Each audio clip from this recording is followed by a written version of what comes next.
Hello and welcome to OCR Talk. My name is Jason Dupree, and I have with me Anna. I meant to ask you this earlier. Did I get your new last name correct? Yeah. Anna So I Wesner. want to ask you about that, but let's Yeah. start off with the fact that you are here, and it's been a Yeah. minute. So for people It's that actually have listened to OCR Talk for for years now, um, they know that you started this with me back in early 2018. We had the idea kind of towards the end of 2017, and yeah. I talked to you about joining me as a co-host, and you're like, "Yeah, that sounds awesome." So we did it for when did the Oh we God. run? When did we? 'Cause our last episode was when we ran. It was Um, after COVID. yeah, we ran Ragnar Snowmass, and we did a Yeah. recap episode, and that was the last Yeah. one. Was that the So last when was one? that? I was trying to think when COVID Tough Mudder was whenever me, you, and Mark all got together and ran virtual world's toughest out of your house. Yeah, well, that actually was, COVID. That was 2020. Yeah. So Was that 2020 or was it 2020? I can't remember. it was Gosh. All those it was all that 2020. whole bunch of years is just all a blur. Yeah, 2021 races started coming back, but Yeah. 2020 is when they had the virtual toughest and world's toughest. Mhm. Um, or maybe they had toughest after. I don't remember. Yeah, but yeah, that was a lot of fun. But I don't recall doing an episode about that. But maybe we did. I don't know. I can't remember. Maybe we just did it Yeah. along the way. I don't know. I have no clue, honestly. Like I said, COVID is all a blur in my mind. So, since then, while we've been in touch, but you Mhm. haven't really been part of the OCR report. You haven't really been doing anything with us, but Yeah. obviously you've been in touch here and there. So, tell me about your last name change, and I guess Oh give man. everybody an update on what's been happening in the past few years. This is crazy. This is like a blast from the past, but it doesn't feel like it was actually that long ago. Really Yeah, making me feel old it here. totally wasn't 4 years ago. It was only like 2 years ago. What are you talking about?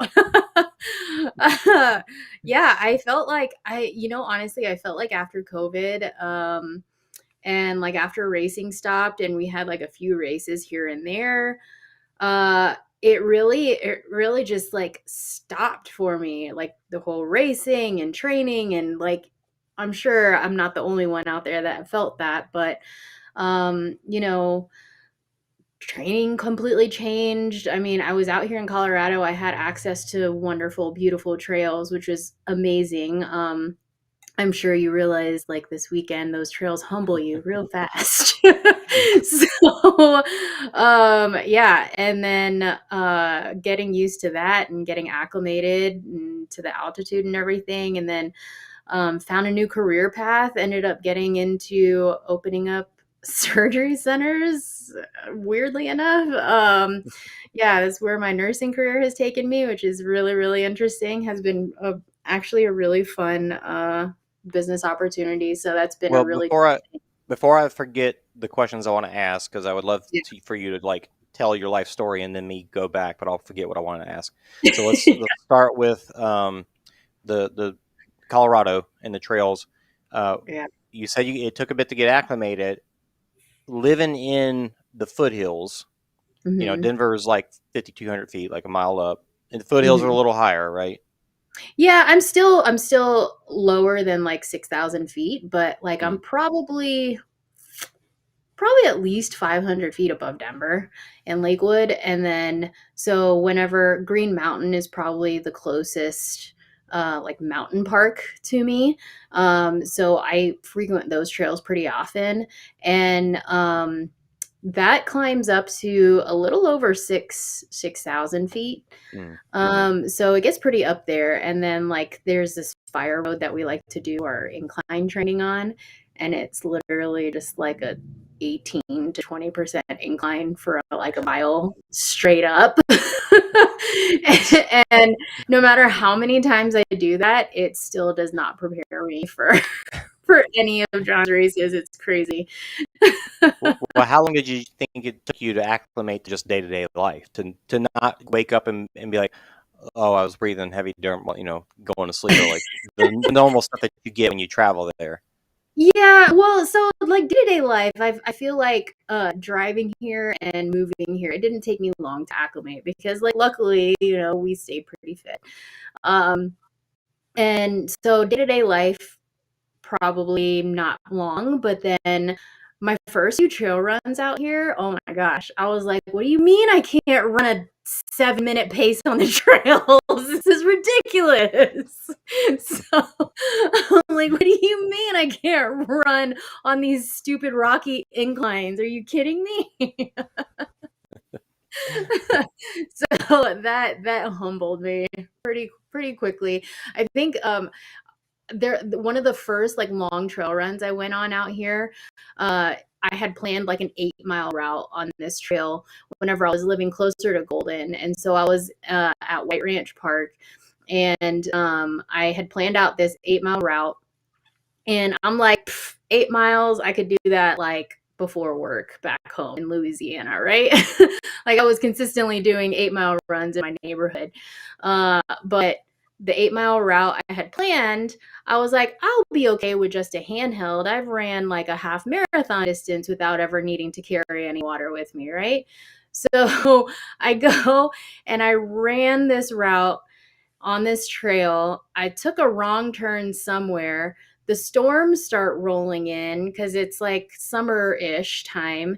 And so the summer afternoon storms that I quickly learned about started rolling in, and I'm like, oh shit, I'm about to be in really big trouble. I ran out of food, I ran out of water, and I was like 6 miles in, and I'm like, I need to phone a friend.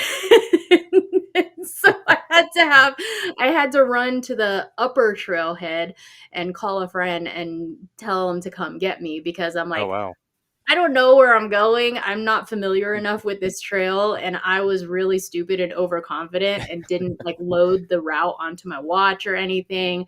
I just purely went off of I'm just going to go run and enjoy myself, and no. You can't do that. You can't do that. You have to be prepared for everything. And so from that point on, like every run I go to Green Mountain probably more often now than anywhere else. But like, even if it's just a 5-mile run, and I know those trails now like the back of my hand, but I still bring water with me, like just in case, just in case I get in trouble, even if it's just a 5-mile run, because I'm like, that was the scariest thing to happen to me because Right. I was like, I don't know where I'm going. And then whenever I finally got picked up, it was literally like a 30-minute drive back to my Mm. house. So it was scary. It was quite the experience. I'm like, yep, I'm not in Louisiana anymore. Well, before you get into work, what how deep into I guess the Colorado wilderness have you ventured? Mhm. Man. So there have been a few like state parks that we've gone to.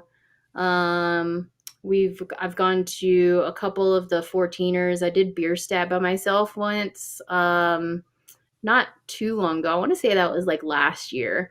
That was pretty fun. That was an experience too, because Bierstadt is like the easier of the 14ers, I guess. Oh. So I went up there like in my running gear. And everybody, I was wondering why everybody was looking at me kind of weird, just going up in like running tights and like a running vest. And they were like, "Is that all you're bringing with you? Okay, cool." I get up to Well, the what was top. Like, the trail length to get up to the top? uh, what was it? I think it was like it wasn't long. I mean, it was only like 4 or 5 miles ish or something like Hmm. that. 4 to 6 miles, somewhere around there. I can't remember. But it wasn't long at all. So I was like, this is gonna be easy. I'm just like gonna be hiking it anyway, all the way up. Hmm. But it gets so cold and the air gets so Hmm. thin. and you really underestimate how much oxygen is really lacking once you get up above tree line. Mm. And yeah, and it's just crazy. And it was so cold up there whenever I finally got up there. Did you bring a um jacket or anything? I was wearing my I was wearing my little just windbreaker, Mm. my little like Houdini windbreaker jacket, and that was definitely not enough. Mm. It was definitely not enough. It was very cold up there. I was up top and enjoyed it right after sunrise. I was like, this is cool. Oh Stayed up wow. there for like 5 minutes and then headed back down because I was like, it's really cold. I need to start heading back down. But I started like just before sunrise, or Mm. like it was still dark, so I needed my light just for like, if I don't know, maybe half an hour or so. Mm. But I mean, there were kids that were hiking it, right? So like Mm. I felt like I could do it pretty easily without bringing too much gear with me, but yeah. I didn't realize those kids also turned around at some point Oh. and went back down. Well, how far is that from your house? From where you live? Oh, not far. Um, because Georgetown, Guanella Pass, if I go up Guanella Pass, it's maybe like an hour and a half drive, I want to say, Mm. maybe 2 hours. Right now it's crazy though, because it's like leaf peeping season. So, A lot of uh, traffic. exactly. While we were in Westcliff, actually, they shut down the roads going into Georgetown and Guanella Pass because there was so much traffic Oh trying to wow. go see the leaves. And it like traffic was just at a standstill. They couldn't let any more people in. And I'm Jeez. like, cool, we're only like 3 hours down south and we're still getting a really good leaf show down here. Yeah. So they're telling people out there there's not enough leaves for all y'all. You gotta go back Yeah. home. All right. Well, how about work wise? What's been going on with those surgery centers? Yeah, I opened up one surgery center, and then with this group of vascular surgeons that I was working with, and then kind of left that after probably a couple years or so, and then got roped into another one. So that's where I'm at now.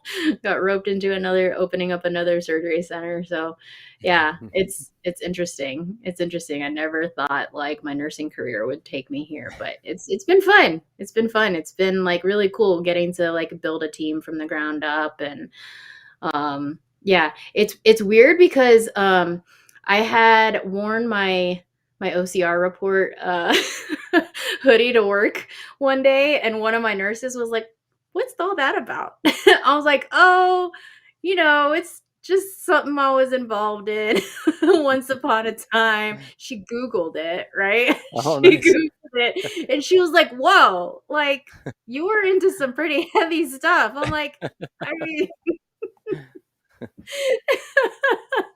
I'm So like, you it's really hadn't shared have like my your Googling endurance. me. Sorry, had you shared your endurance racing before that? Mm-mm, no. No. Well, they knew I did. They knew I did like trail runs and ultras and everything. They just didn't know like the extent to which that really went how far back. And yeah, I guess one of my employees Googled me and went down the rabbit hole. Nice. That's always fun. Yeah, that So was fun. you got a new last name. Tell me about that. Yeah, yeah. Let's see. When was that? 2023. We got married. Yeah, that really is only a couple years ago. Yeah, it was really a couple years ago. Yeah, and it was just, yeah, it happened.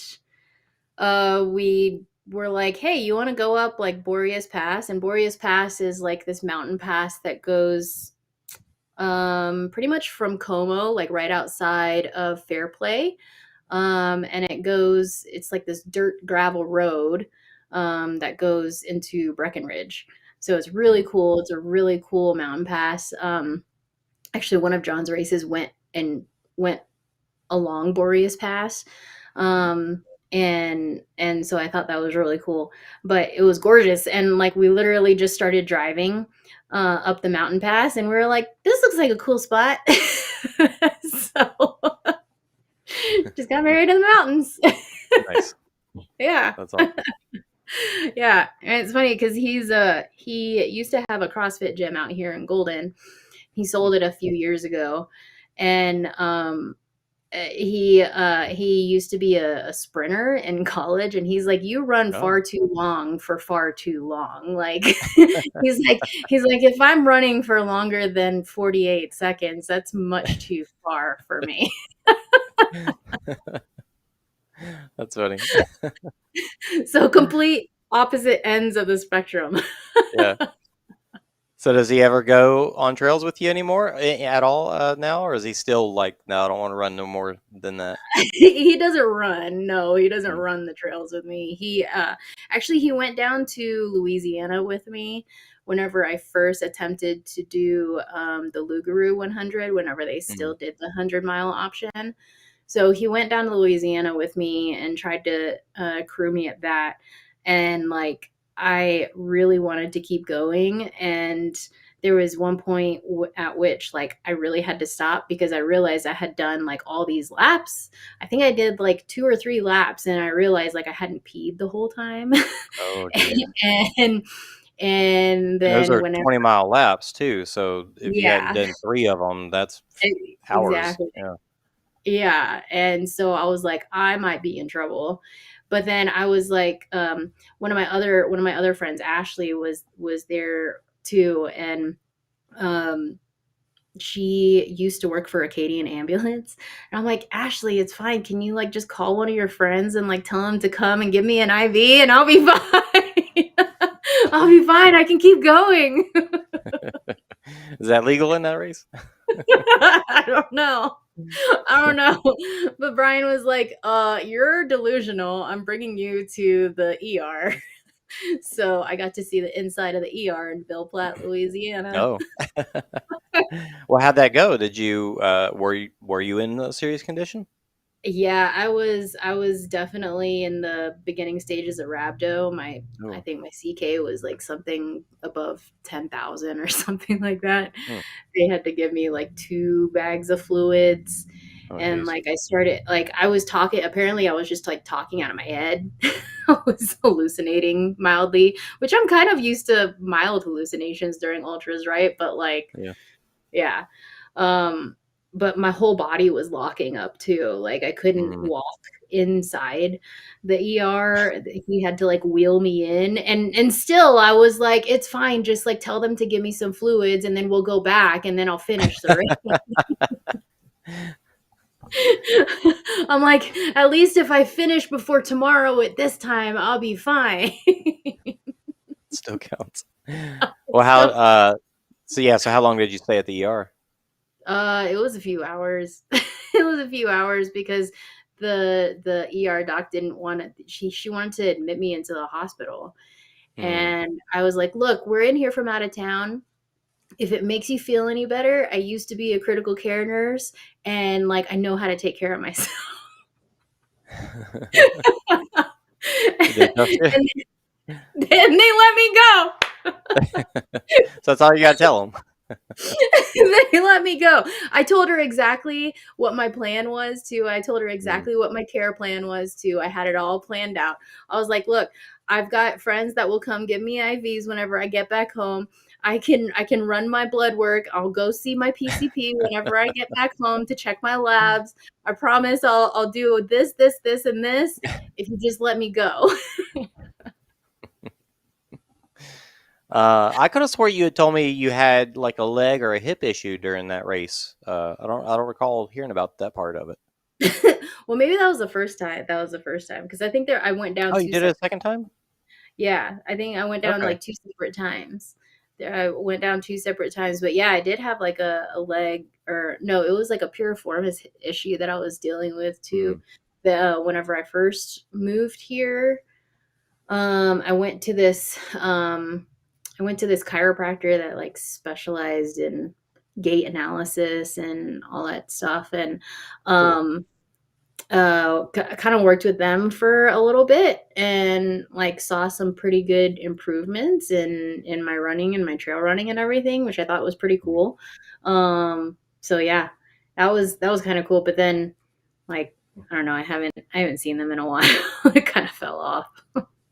So when did you go? I guess when did you go the second time to Lugaru? Uh, that was what, 23?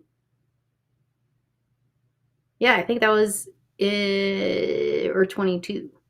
I can't remember. It was either 22 or 23. It was pretty recently. Hmm. It was pretty recently because Brian was like, "You're not gonna run another 100 and get rhabdo."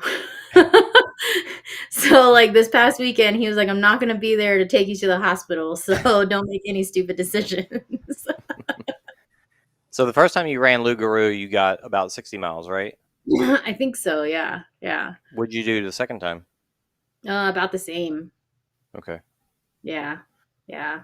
It was All not right. great. So you tried those 200. You tried to do 100 those two times. Is Sangre de Cristo the third time that you attempted one? Third. Yep, my third All right. So attempt. the reason why we're having this episode is because we both ran the Sangre de Cristo um, in what outside of Westcliff, Colorado. Mhm. You told me about this race because I said I wanted to try. I wanted to think about trying a 100 miler, and I went to. I had heard that Lugaru was going to have their last race in 2026, and they were going to Mhm. stop. So I went this past, I guess it was December, and to do just one lap, do the 20-mile lap, and see what it was like, to see if I wanted to try 100 there. And I went and I did the 20, and it was short.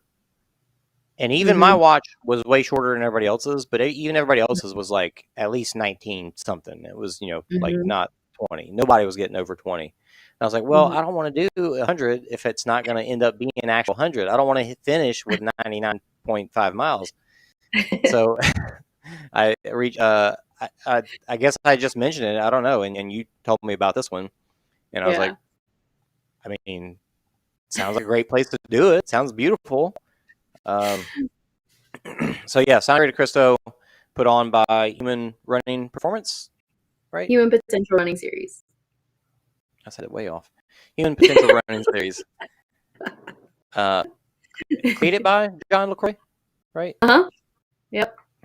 Yeah. John LaCroix, who has ties to peak races that I learned Mhm. about from way back in the Mhm. day, from Mhm. pre OCR type stuff. Mhm. Apparently, he's done tons and tons of hundreds Mhm. himself, and has been putting on races since when? At least 10 years ago. At least 10 years ago. Well, And maybe even outside of peak races, doing his own thing, I mhm. guess, for about Mhm. 10 years now. Um, Yep. Mostly in Colorado. Mostly in Colorado up until recently. He used to have a couple races in Arkansas. This year is going to be his last year for a race down in El Paso in the Franklin Mountains.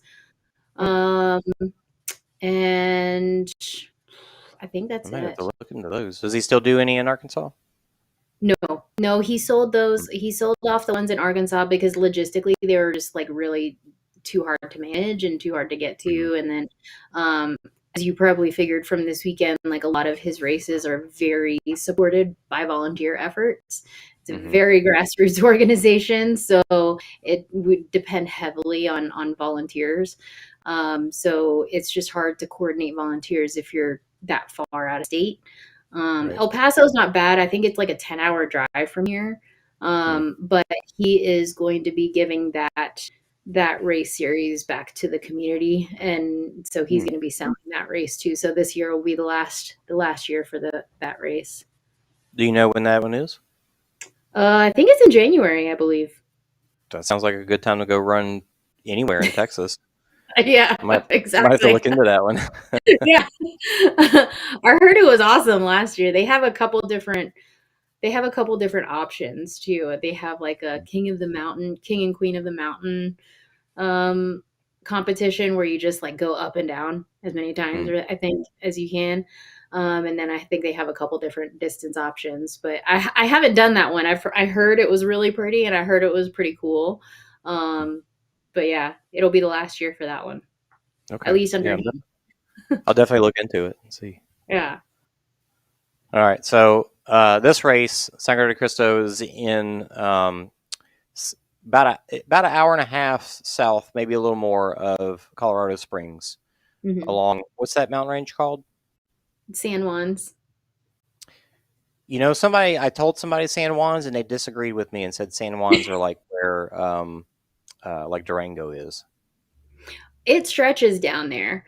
So like this area, the side of the mountains that we were on, if you go like up and over the mountain Hmm. range, right? There's Great Sand Dunes National Park. Hmm. Yeah, right across. So yeah, right across those mountains, Yeah. which is really cool. Yeah. Yeah, because that's a beautiful area. Sand dunes are amazing.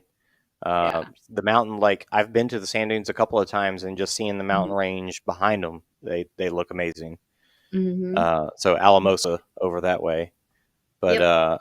okay. So and it's also kind of in a valley. Well, where the festival area or the start chute is kind of in the Mm-hmm. valley between that mountain range and another mountain range across the way. So not as Mm-hmm. big of a mountain range, but when you get up on the trails, you can see that mountain range off in the distance, which was really awesome. Yep. Yeah, it was just gorgeous down there. It was just, I loved it. So I had actually, yeah. you convinced me to come up there and race it. And every time I told somebody where I was going to do my first 100, they were all like, sounds like a really hard place to go do your first 100 in. And I was like, yeah, that's true. But I mean, at least it'll be pretty and, Yeah. unique and not just running, because they have hundreds here in Texas. And with the amount of issues I have with sweat and sodium and stuff, racing in Texas is tough. So Mm-hmm. I haven't really wanted to do any of the hundreds around here. And there's one called Grasslands that is hour outside of DFW, which you are probably familiar with being from this area. Mm-hmm. You ever run out there before? Uh-uh. Mm-mm. It's, I'd say, like 30 minutes outside, like northwest of Denton. So Oh, out okay. that way. And so that one I've run out there, and I Mm-hmm. did Ragnar out there, and then Mm-hmm. I volunteered at one of the Blazing Trails races. They call it the Grasslands 100, Mm-hmm. and I volunteered for them to be able to get volunteer the requirements for this particular race. Mm-hmm. And so I actually did flag pickup. So I did the long loop of their Oh, the 15 sweep. mile loop. Yeah. And so I've run out there 3 times at this point, and I just don't think I want to run 100 miles out there because it's relatively flat. It is a cool area. It's a Yeah. grasslands. There's cows and stuff out there. There's some nice trails, but I don't know, something about it just doesn't So, entice me. But so running, what? Yeah, but running out in Colorado, even with those trails being as rocky as they were, yeah. um, sounded really cool. Yeah. So I decided to join you, and I came up Thursday night. One of my bags didn't make it that had like my running shoes and stuff in it. They for some Oh, reason man. sent it to Arizona. Oh, man. I didn't even have a layover, and they sent it to the wrong That's place. so crazy. I had 2 bags. One made it and one didn't. So I That's was wild. kind of like in, you know, a worrisome spot waiting for that bag to get back. I had to call and be like, y'all got this? Can y'all send it to me, I would be please? stressing hard. So it got to me about 4 o'clock, 4:45 ish on Friday. Mhm. And so as soon as I got the bag, I headed down to the race, and I wanted to get there earlier so that I could have time to like get my stuff out and go through everything and sort it out and Mhm. whatnot.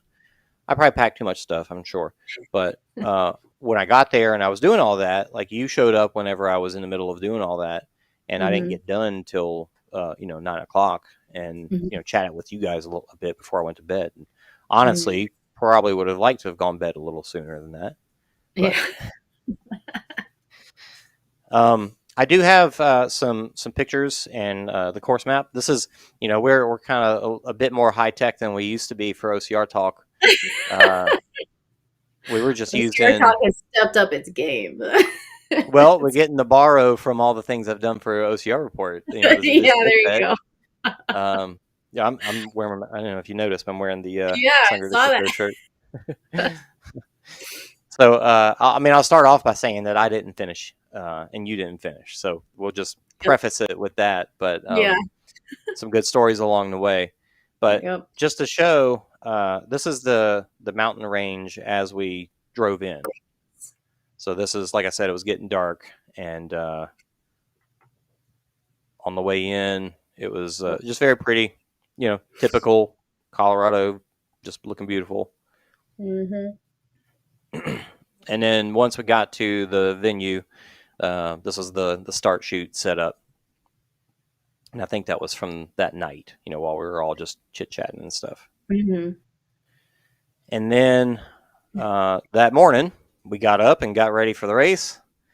So there's us, and those that are just listening to the podcast version, obviously go watch the YouTube version so you can, if you want to see these pictures, or just go look at my my Facebook post. Most of these pictures are all on there, anyways. All right, Pictures so just before, don't even really mhm, do it justice.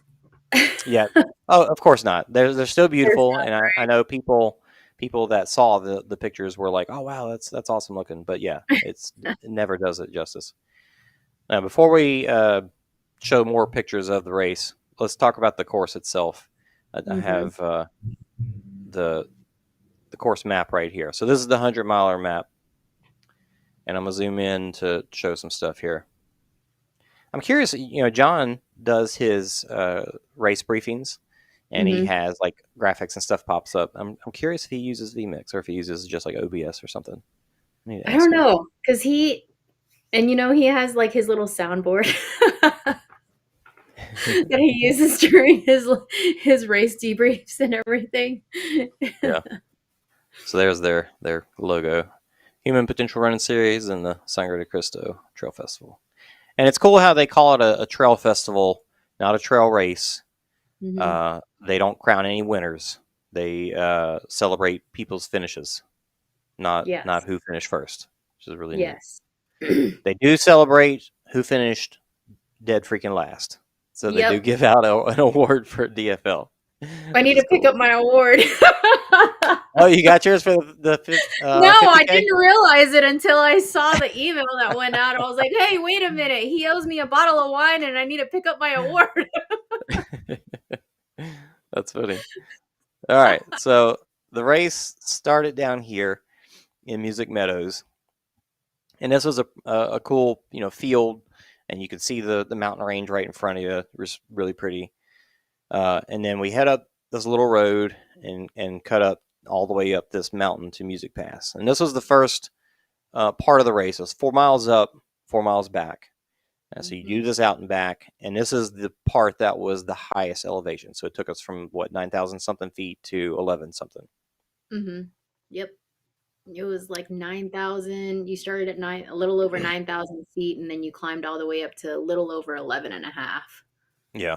So we're talking about you living at a little over 6, right? If that, Under no, under six, 6, under a little 6. less than six. Yeah. So I'm like So an doubling extra, that. yeah, an extra 3,000 feet, and then going up, yeah, twice that much Yeah. to get to the top of this. Now, I know the elevation gain of the entire race is supposed to be about 18,000 feet. Mhm. Um, and the biggest thing that came to mind to me is I had done Big Bear, Spartan Big Bear, and Mm. the Beast was 13 miles as it typically is, and it had Mhm. 5,000 feet of gain. Mhm. So if you extrapolate that over 100 miles, it's like 24,000, I think. Mhm. So I looked at it like I know that these hills are not going to be as steep as Big Bear had. Now, Yeah. Spartan is well known for putting you on some very steep ski slopes. Is Yeah. typically what they are, and the grades on those are get pretty ridiculous. Yeah. And this race didn't have that. It didn't have those really just stupid grades of like mile long climbs that were Yeah. are just nuts. But Music Pass this was pretty gnarly though. I don't know. this was the biggest. Yeah, this was the biggest hike up. But still, there was no. I swear by it. There was no grades that were like the kind of stuff that we see at Spartan races, That's which I was very thankful for. That's fair. Yeah. I'd probably have to agree with that because I remember doing Tahoe several times and like just Oh, oh yeah, yeah. Yeah, I remember well, and I think just what makes it worse during Spartan is like they always make you do something stupid on that incline, right? It's like they always make you do a sandbag carry or like a bucket carry on like a 30% grade or something. yeah. Or put the barbed wire crawl up that. Right, Mhm. exactly. So, this being the first 4 miles of the race, it wasn't bad. I felt pretty good going up there. I was keeping a good pace, not trying to rush. Yeah, you My heart talk. rate, was in a good spot. Yeah, and I felt like I got up there with no issues. How'd you feel? I mean, I was being super conservative Yeah. the entire race, which is why I got DFL. It's fine. It's totally fine.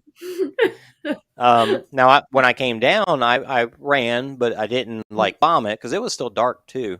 Yeah, But you as couldn't bomb it though. I yeah, was I was wearing like some pretty new Lone Peaks, and like I've been running in Lone Peaks long enough to where like I can wear them right out of the box. But like these weren't quite right mm, out of the box. But like there was still some rocky points where like I was either slipping on some like silt or like those little pieces of wood, yeah. and like I felt my feet come out from under me and I was like, whoa, I gotta slow it down like for just a second.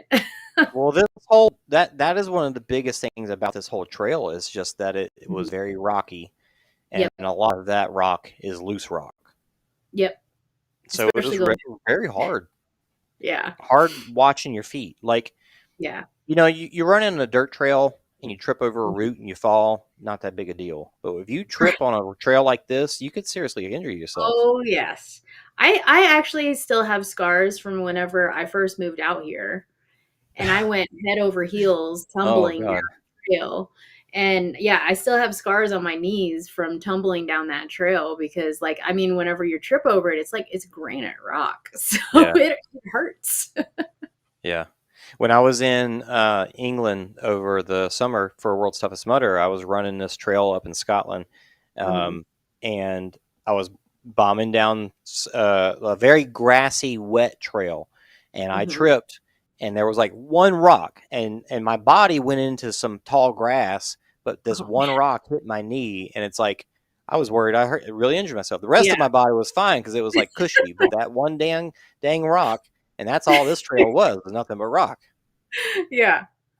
Yeah. So yeah. I mean, you get used to it running out here. I love it, but Mhm. whenever it's that steep, it yeah, I've had to start learning how to use some poles. I don't recall Snowmass having that kind of loose rock. It was a lot of Mhm. dirt, I think. Yeah, it was rocky. It was dirt and it was rocky in some points, but it Mm. wasn't it wasn't like that. No. So yeah, you're saying you're using poles. Mhm. I feel like I've got kind of just like a mental block. Like I want to do it without it. I want to be able to do it without it. See, I had the But same mental block. tell me your reason. Yeah, Yeah, go ahead I and had tell me your the I reasoning. I get it. I know I get it. I had the same mental block because I'm like, "I don't need no stinking poles." Um, yeah, no, I had the same mental block because I'm like, "I've never needed poles this whole time," but then, like, whenever I can't remember, I think it was, like, one of John's races that I did, and we had a night start. It was back in June or something like that, and that was whenever I started using the poles because I knew there was going to be a lot of climbing. Mm. And I mean, just any of John's races, honestly, have a lot of climbing. Um, And so I tried it out honestly at one of his races, and I'm like, actually, this is like not bad. Like well, because I've always gotten like the problem of my hands swelling Mm. during like really long races, and I could never figure it out. I couldn't figure out if it was like my salt intake, my electrolytes, my hydration, whatever. And like I would do the stupid thing and like hold my hands above my head, try and like drain Did that work? my the I mean the polls did, yes. The No, putting your polls, hands above your head. no, that never worked. That never worked. It just made me look stupid. Uh, but yeah, it never worked. But the polls, like I felt like it took a lot of pressure, like Mm. off my quads, off my knees whenever we had those long sustained climbs that John's races are pretty much known for. Yeah. Um it takes a lot of pressure off, but then also like I didn't really have a problem with my hands swelling. Mm. Um so yeah, ever since then I haven't been as averse Averse to to them, yeah. the idea of it. Now, do I use them in training a lot? Not really, unless I know we're gonna go out to a spot that does involve like a lot of long sustained climbs, like Indian Mm. Creek out here has the trails out there have some really good climbs for a really good distance, and I would probably use them on that. Not only that, but a couple of one of his races has a water crossing, Mm. and if you're crossing it at night, it's really a good idea. You know, it's already the middle of the night, your mind is already like not clear, right? So even if you just like stick your pole in the water just to make sure it's not going to whisk you away Yeah. whenever you walk across it, it just makes you feel better. Did I hear some people talking about that water was too high one time and they were having a boat take people across? Or maybe that was something No, they were else. talking about Western states. Oh. They were talking about whenever John did Western States. And Mm. they have that water crossing with the rope that you have to traverse across. Okay. Uh, and yeah, I guess one year that John did it, the water was too high, I guess. He's been doing ultras for, I don't know, 20 plus years. Yeah. Um, so yeah, Lord only knows when that was. Yeah, so I guess it would be smart of me to think about it like we don't need shoes, but we sure wear them because it helps a lot, Yeah. right? But Yeah. that's, that's we'll fair. see if That's a we'll see if I keep being stubborn or not. I would say if you're out on a training run and you've got like a long climb or even just short climbs, honestly, like just try them out. Just try it out just to see how you like it, just to see how There's your nowhere to try cadence that is. here, though. And yeah, you might as well just try it. I I have some black diamond poles. And I can't remember what Like the exact. same company that makes headlamps. Yeah, yeah, so the Hmm. poles that I bought were black diamond poles, and they're lightweight for like for trekking, and I can't remember what model they are off the top of my head, but I like them. They do the trick. However, this past weekend, I think some dirt got into like where you Mm, pull them for apart tracking. and fold them up Uh, because it I can't break them down anymore. So I think it's oh too wow, much dirt put up you in the get some things. WD-40 in there. Yeah, exactly. I think I do need to clean them out or something. I don't know. All right, so the trail comes back. So every time you always come back to Music Meadows. So there's Mhm. this little section of road right at the middle there, where it's how far would you say that is? I don't know, quarter mile that you're running down this little section right here. At least, yeah. Not Yeah. a So not any longer than that. Yeah. yeah. So you gotta redo that every single time. But then after that, we head out to the north. So there's this north loop that is 21 miles out. all the way up. We'll kind of go through this kind of slow. Got an aid station there. Keep on going. And keep on going. Good ways. And then this aid station, we'll talk about that in a minute, but goodness gracious. So keep on going. And then it gets all the way to the top here, and this is the end of the 21 mile out. And then you do another 21 miles back. And then you repeat this section first before you repeat the climb up to Music Pass. So 4 21-mile sections and 2 8-mile sections to equal 101 or whatever it was. All right. I actually did end up doing Music Pass like 1.5 times. Oh, right, because you went and helped somebody? Yeah. So whenever we initially went up Music Pass, whenever I was coming down, I don't know if you saw him at the start, the guy in the minion costume. Yeah. He actually volunteers at a lot of John's races, and we had volunteered last year at this same race, so that's how I remembered him. But he was like making his way like super slow down Music Pass as I was coming down, and I stopped and I was like, "Are you all right?" And he was like, "Oh yeah. I broke my tailbone about a month ago, and like my doctor told me that it would take 6 months to heal, but like I'm out here anyway," or something like that. And I'm like, wait. So you decided let's do 100-miler? And yeah, I asked him, I was like, well, do you have anything on you? Like, do you have any Tylenol? Do you have like anything on you? And he's like, no, I've got it in my drop bag. Like, I'll make it down there eventually. Wow. I'm like, no, okay. And he's like moving super slow at this point. He said he had turned around at like the 2-mile mark, but we weren't like far off from that 2-mile mark. So I'm like, he's moving pretty slow. I was kind of concerned. So he didn't go to the top. He was just kind of doing an unofficial distance. Yeah, he was making his way up, and by mile 2, he was like something seized up, and he was like, I can't do this.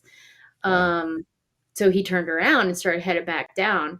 So whenever I passed him and everything, I was like, well, he's looking like he's like kind of struggling. He's not looking great movement wise. So I knew I had like a whole bag of meds in my drop bag at the start finish. So I went down to Music Meadows, grabbed my bottle of Tylenol, and then headed back up Music Pass to go find him. And whenever I found him, I took my bottle of Tylenol out. I was like, here, take this. I gave him my poles, and like obviously he's taller than me because like everybody is, but I adjusted my poles to his height, and I was like, here, take these. And I'm like, come on, let's go. And so we made it eventually back down to Music Meadows, and he's like, I hope I didn't take too much time off your race. I'm like, I don't care. I'm like, I'm just out here enjoying myself. I don't care. And so yeah, delivered him back to the start finish. He had freshly administered Tylenol and got my poles back, and then I went up Rainbow Trail from there. So like I got an extra like 2 bonus miles out of it. Yeah. So was that after when y'all got back? Was it after sunrise already? Oh yeah. Yeah. Sunrise. Yeah, pretty much. And it was funny because like before I ran into him, I was trying to take a video going down Music Pass, and I almost ate it like on video.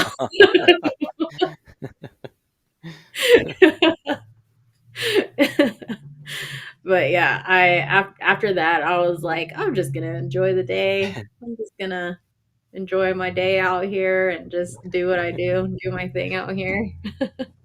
All right. So after you get back, and actually, I want to ask you later about medicine since you are in the medicine profession, and you just mentioned Tylenol. But we can get to that later. Oh Lord. So after that, you do this north loop, north Mhm. out and back, and this section here from Music Meadows to Colony Creek is about what 6.5 miles, I think, somewhere in I there. think so, yeah. Mhm. Give or take. And I lost my screen. There it is. Um, this aid station here didn't have a drop bag, didn't Mhm. have any bathrooms. Mhm. I had the creek. Well, when you go into wilderness, they tell you that you're not supposed to be using the bathroom in the water. Nope. You're supposed to dig a hole. But they did have an aid station there. Some wonderful volunteers. Mhm. That I gave. So one of the things they give you in your race bag is a couple of wristbands that Mhm. I don't even see what they said. They say something on them, but you're supposed to give them to somebody that was an exceptional volunteer. Mhm. So I know one of mine went to. Uh, I wish I could remember their name, but one of the ladies at that aid station. So I'll talk about that later. But That's awesome. going from there, this section to me was the hardest part of the course because it's eight. I still got to zoom out. Whew, 8.5, 8.7 is what they said. 8.7 Mhm. miles from Colony Creek all the way up to Horn Creek, Mhm. and it just felt like forever. Mhm. Even the first time through when I was still running really well, it still felt like forever. And so after that, when I was walking and such, it felt like just eternity basically. Yeah. But the cool thing about this trail that I really liked is that you did this up to the top of the mountain and then came back down, but then we Mhm. just traversed. We traversed the mountain, and so there was a lot of spots that were relatively flat, and you're just kind of running along. There were spots that were uphill and downhill, but they were kind of mellow. There were a Mhm. few climbs that were, kind of intense, but for the most part, it was for an 18,000 foot gain course. It was relatively mellow a lot of the times. So it was really nice. Yep. And then once you go past all right, get back to the Horn Creek here. So Horn Creek's got this section. Horn Creek is like a campground down here, Mhm. and it's got this section right here that is where that arrow is. That is like a washout trail. So it's like a trail, but it's just where the water has run down and exposed all the rocks. Mhm. And so it's how long do you think that was? Quarter mile, half mile? Not that I long. I felt like it was half a mile. It's definitely at least quarter mile, at least. There's no way it was shorter than that. Do you But think? you forget I didn't technically do this Oh, you section. didn't go up there. Okay, Yeah, okay. because if you scroll down a little bit, down at Macy Trail, that's where I turned around Oh, because that right. was the Yep, 50K right there. turnaround. Yep, Okay. that was All the right. 50K turnaround. We'll Yep, talk but about then that. you can see from the topo map that it's like pretty much all downhill.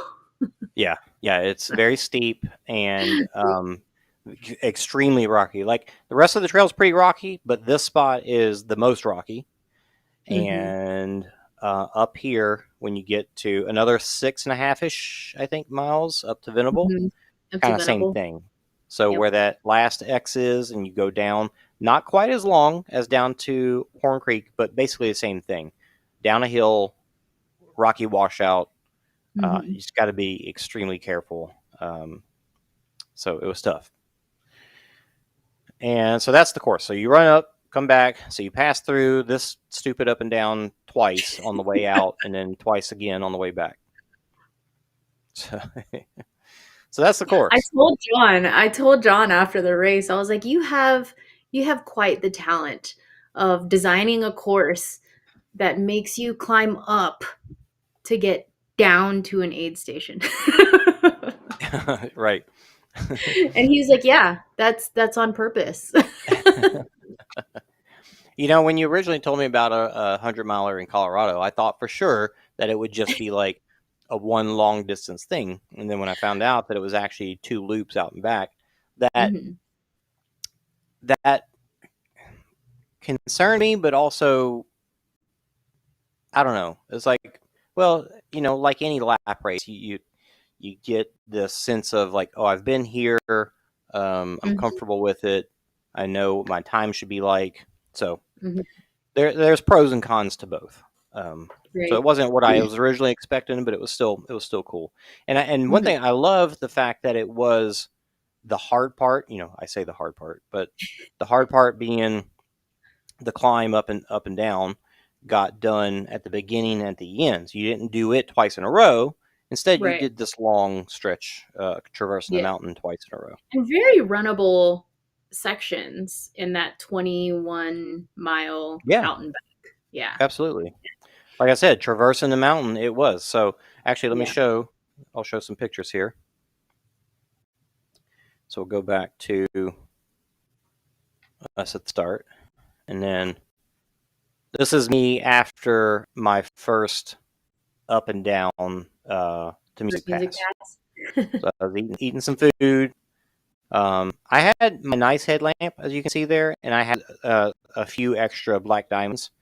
And I kind of made a mistake. I think I took that headlamp out at the beginning in the morning, and then Mhm. I went with it out to up the north stretch. And I really should have saved that one for the next night. I should have used the black diamonds for this and not wasted the battery. Mm. And I'll explain why later, but nonetheless. So 8 miles in, feeling great, heading out for the sunrise. And the sun started to come up. So that's the mountains across the way. You got these beautiful sections that you can run, and you can see all the trees just looking beautiful. The scattered yellow is so cool. Mhm.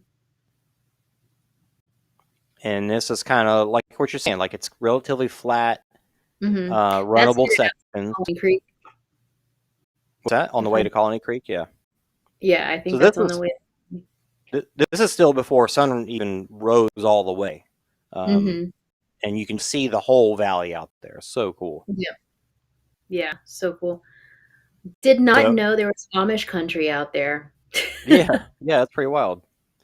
Um, this picture was taken shortly after the previous one, so this is still like just because the exposure comes down because of the light, the sun was still coming up, hadn't even crested the mountains yet. Mhm. But then you get into this, once sun comes up, getting into again still a lot of runnable sections. The aspens, the yellow leaves are starting to fall into the trails. Just really, really beautiful. Those aspens were just ridiculous. Yeah. And you can see the trail. This is basically what the entire trail was, except for those washout trails, is like uh, a 4-wheeler trail. You got Mhm. ATVs that go down it. Some people drive vehicles down it somehow. But yeah, Did that's you what run you. into any hunters? Did Oh yeah, you, yeah, yeah. yeah, lots. They were, and that's kind of because it was a lot of, I wouldn't call it dust, like crazy dusty, but when those Yeah, vehicles came through, they kick up all the dust, and right. yeah, I think that messed with my sinuses for sure. Yeah, I had to give them a minute before they passed before I, like, resumed. Yeah, yeah. I Let the tried to be like, all right, breathe in through your nose so that your Yeah. nose hair take care of the particles, and but yeah, some more pictures of just like the overlooks that you had on this section. The weird thing is, when I was here, I Mhm. the sun just rose, and I got Mhm. insanely sleepy.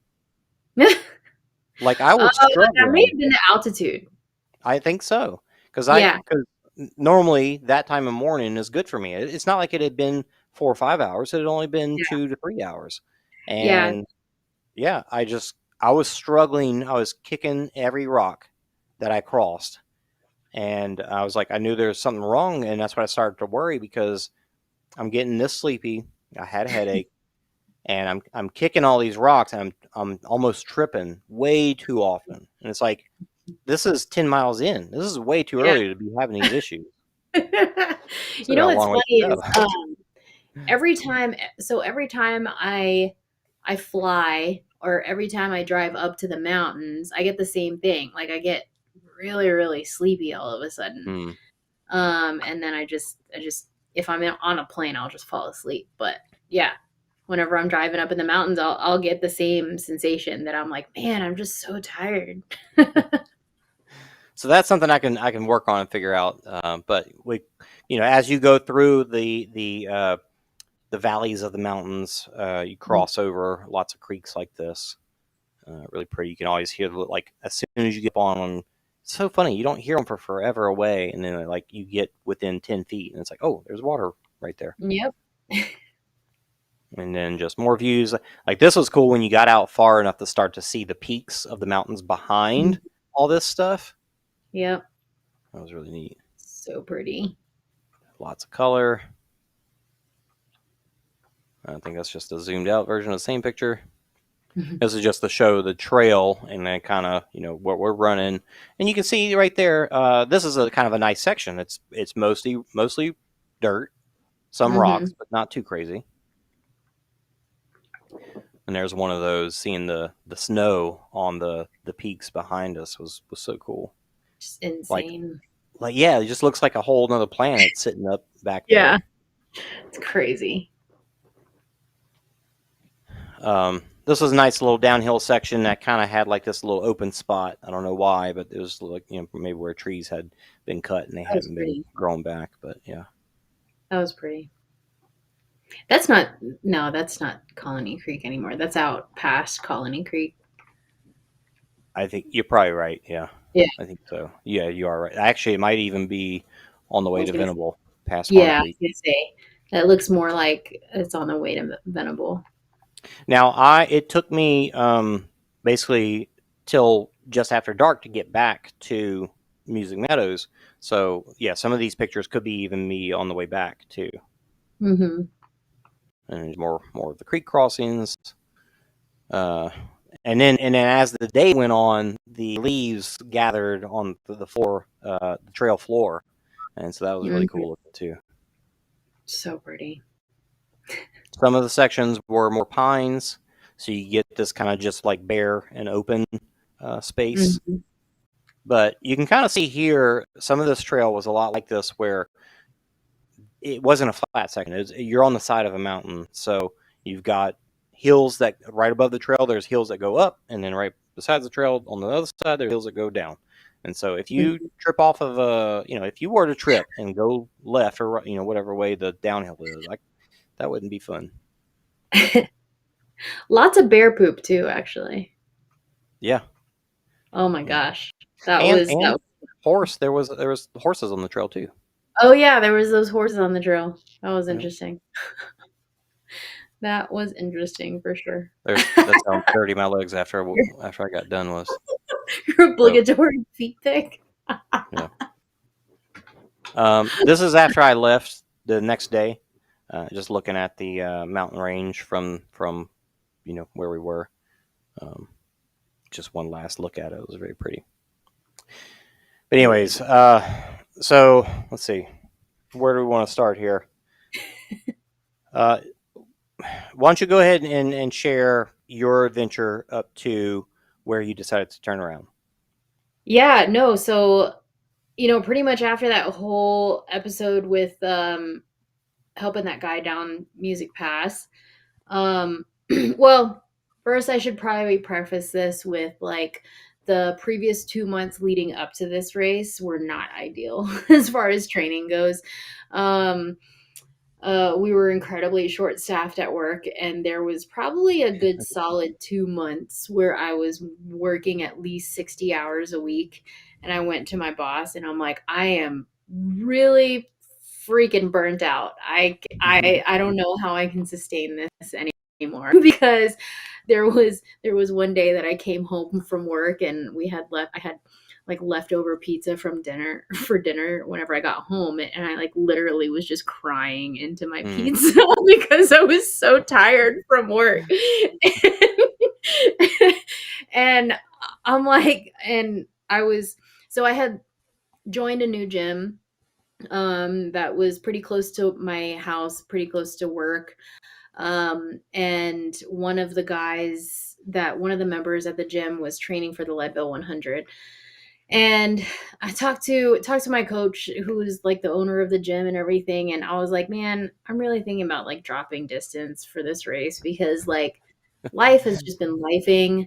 And I really like, I've been trying, I would make it into the gym if I couldn't run, at least. So I would be making it into the gym and like doing CrossFit and everything. And um but it's just not the same, like Yeah. just because I'm on my feet for 16 hours a day at work, that doesn't really translate into an ultra necessarily. So I was really considering hard, like emailing John, like, hey, I'm just gonna drop to the whatever. I don't know what I'm gonna drop to, but I'm just gonna drop.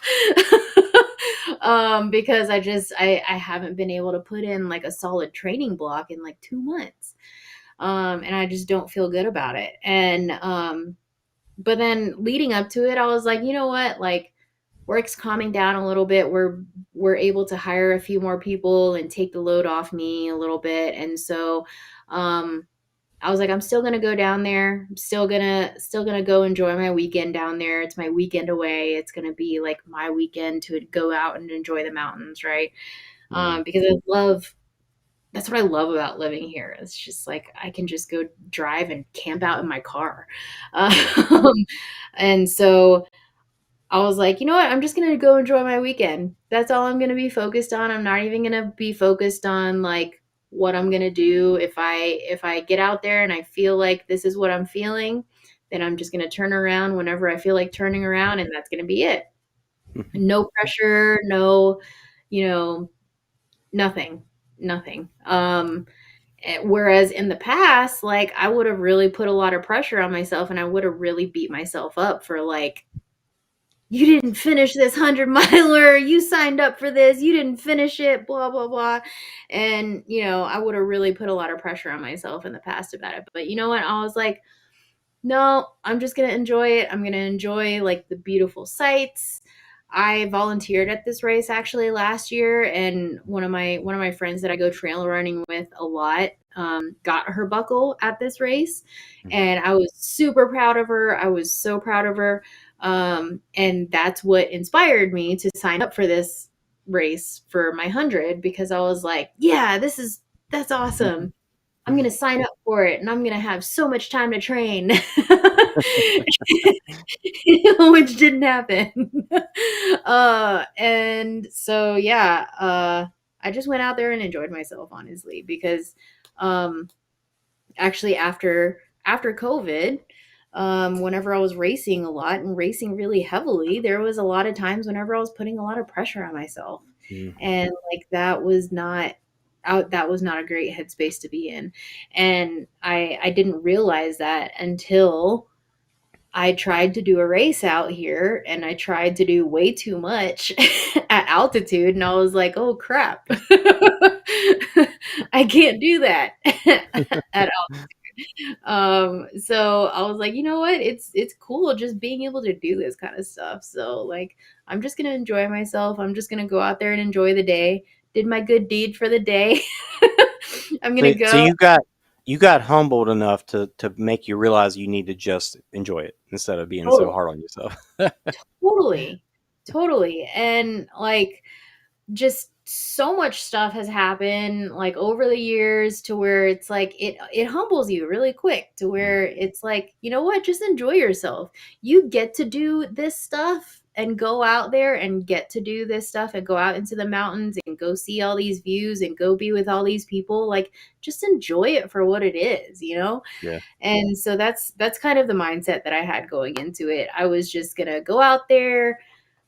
I volunteer obviously at John's races a lot. So like I've gotten to know a lot of people that volunteer with him as well. So I'm like, you know what? I'm just gonna go out and enjoy my friends out there, have a good time, go enjoy the day. And that's exactly what I accomplished out there. So whenever I made it to Colony Creek, and then I got down to Macy Trail, which Macy Trail was really pretty. It's got that like water crossing and everything. And so Yeah. got to Macy Trail and I was like, this is gorgeous. I sat there at Macy Trail and I like sat there with my legs in the water for a little bit, which felt really nice. And Yeah, I I was like, bet.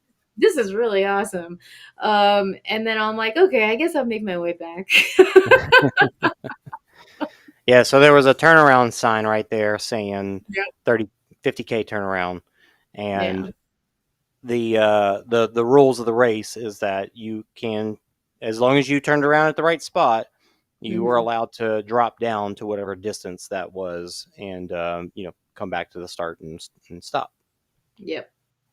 Yep. So, and well, and actually, that's probably the most challenging part of this race, right? Is like at any point, the option to drop is just right there. So Yeah. you could make it all the way out to Venable, which was certainly one of the things that I was thinking about going into it. I was like, well, if I make it all the way out to Venable, I could always just call it a 50 miler and that's cool too. Yeah. I did 50 miles, you know? Um, and it's funny because like you talk about like going running in the mountains and everything and what a different challenge that is than just running on flats. Hmm. So like last month I did Fawn's race out in Louisiana. The 10-hour overnight race at in Lafayette, Hmm. and it's like on like a 4-mile loop or whatever. And my friend's husband wanted me to go out there and see if he could do a 50K out there. He's a pretty good road runner. And I'm like, trail at night, completely different animal. I don't think you're ready for this. And he wasn't. He totally wasn't. He bought his headlamp the night before. Oh wow, jeez. He was running So in you never road even did any practice in the no. night? Nah, he was running Hmm. road shoes. About a month before I went out there to do the 50K with him, I asked his wife, I was like, hey, so how's that training going for him? And she was like, oh, what training? She was like, I think he's like throwing a long run at the calendar and seeing what sticks. Mm. Mm. um, but yeah, so like that's like a relatively flat trail, and that like I don't know why that was hurting a little bit more than what this race did, because like this Hmm. race I did a 50K and Monday I was at the gym at 5:30 in the morning. So yeah, I don't know, Hmm. but it was just gorgeous out there. I It's one of my favorite races that he does every year, just because of the scenery. So highly So, recommend. so I'll ask you about your turnaround a little bit more in a moment, but I'll preface that you talked about your training leading up to this.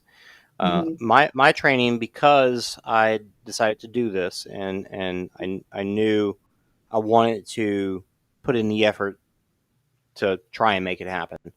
So I literally started training in January, Hmm. really in late December is when I decided, and then I've never run more than 1,000 miles in a year before. I got close in 23 and did 950 miles, and Nice. this year I was at 1,200 miles the weekend, before, or the week before this race. So in 9 months, I did 1,200 miles when I had never done that many, even 1,000 miles in 12 months. Did I say? Yeah, 9 months out of 12. Yeah. So I trained a lot this year. I know people, there are people that run a lot more than that. It's not anything about how far I ran Hmm. versus how far is far. But for myself, it was a lot. And I didn't really do any training blocks. It Hmm. kind of just became like I'm just training always. Hmm. And every week, every big race that I could get to, obviously, I do a lot of coverage for OCR reports. So there's a lot of those races that I was just chasing elites at. Yeah. World's Toughest Mudder, rabbiting for 24 hours. I did 46 miles there. I did Toughest Atlanta. I did 45 miles there. I did I know I did a 50K in Texas in late July, which thankfully it was overcast and rainy that day, but it was still like 75 degrees, which is still Oh, hot. that was Um, terrible. and even more recently, 2 weekends before this race, I went to the Spartan Pan Am Championships, and I Hmm. did 18 miles while I was there, putting out cameras, filming the elites, picking up cameras.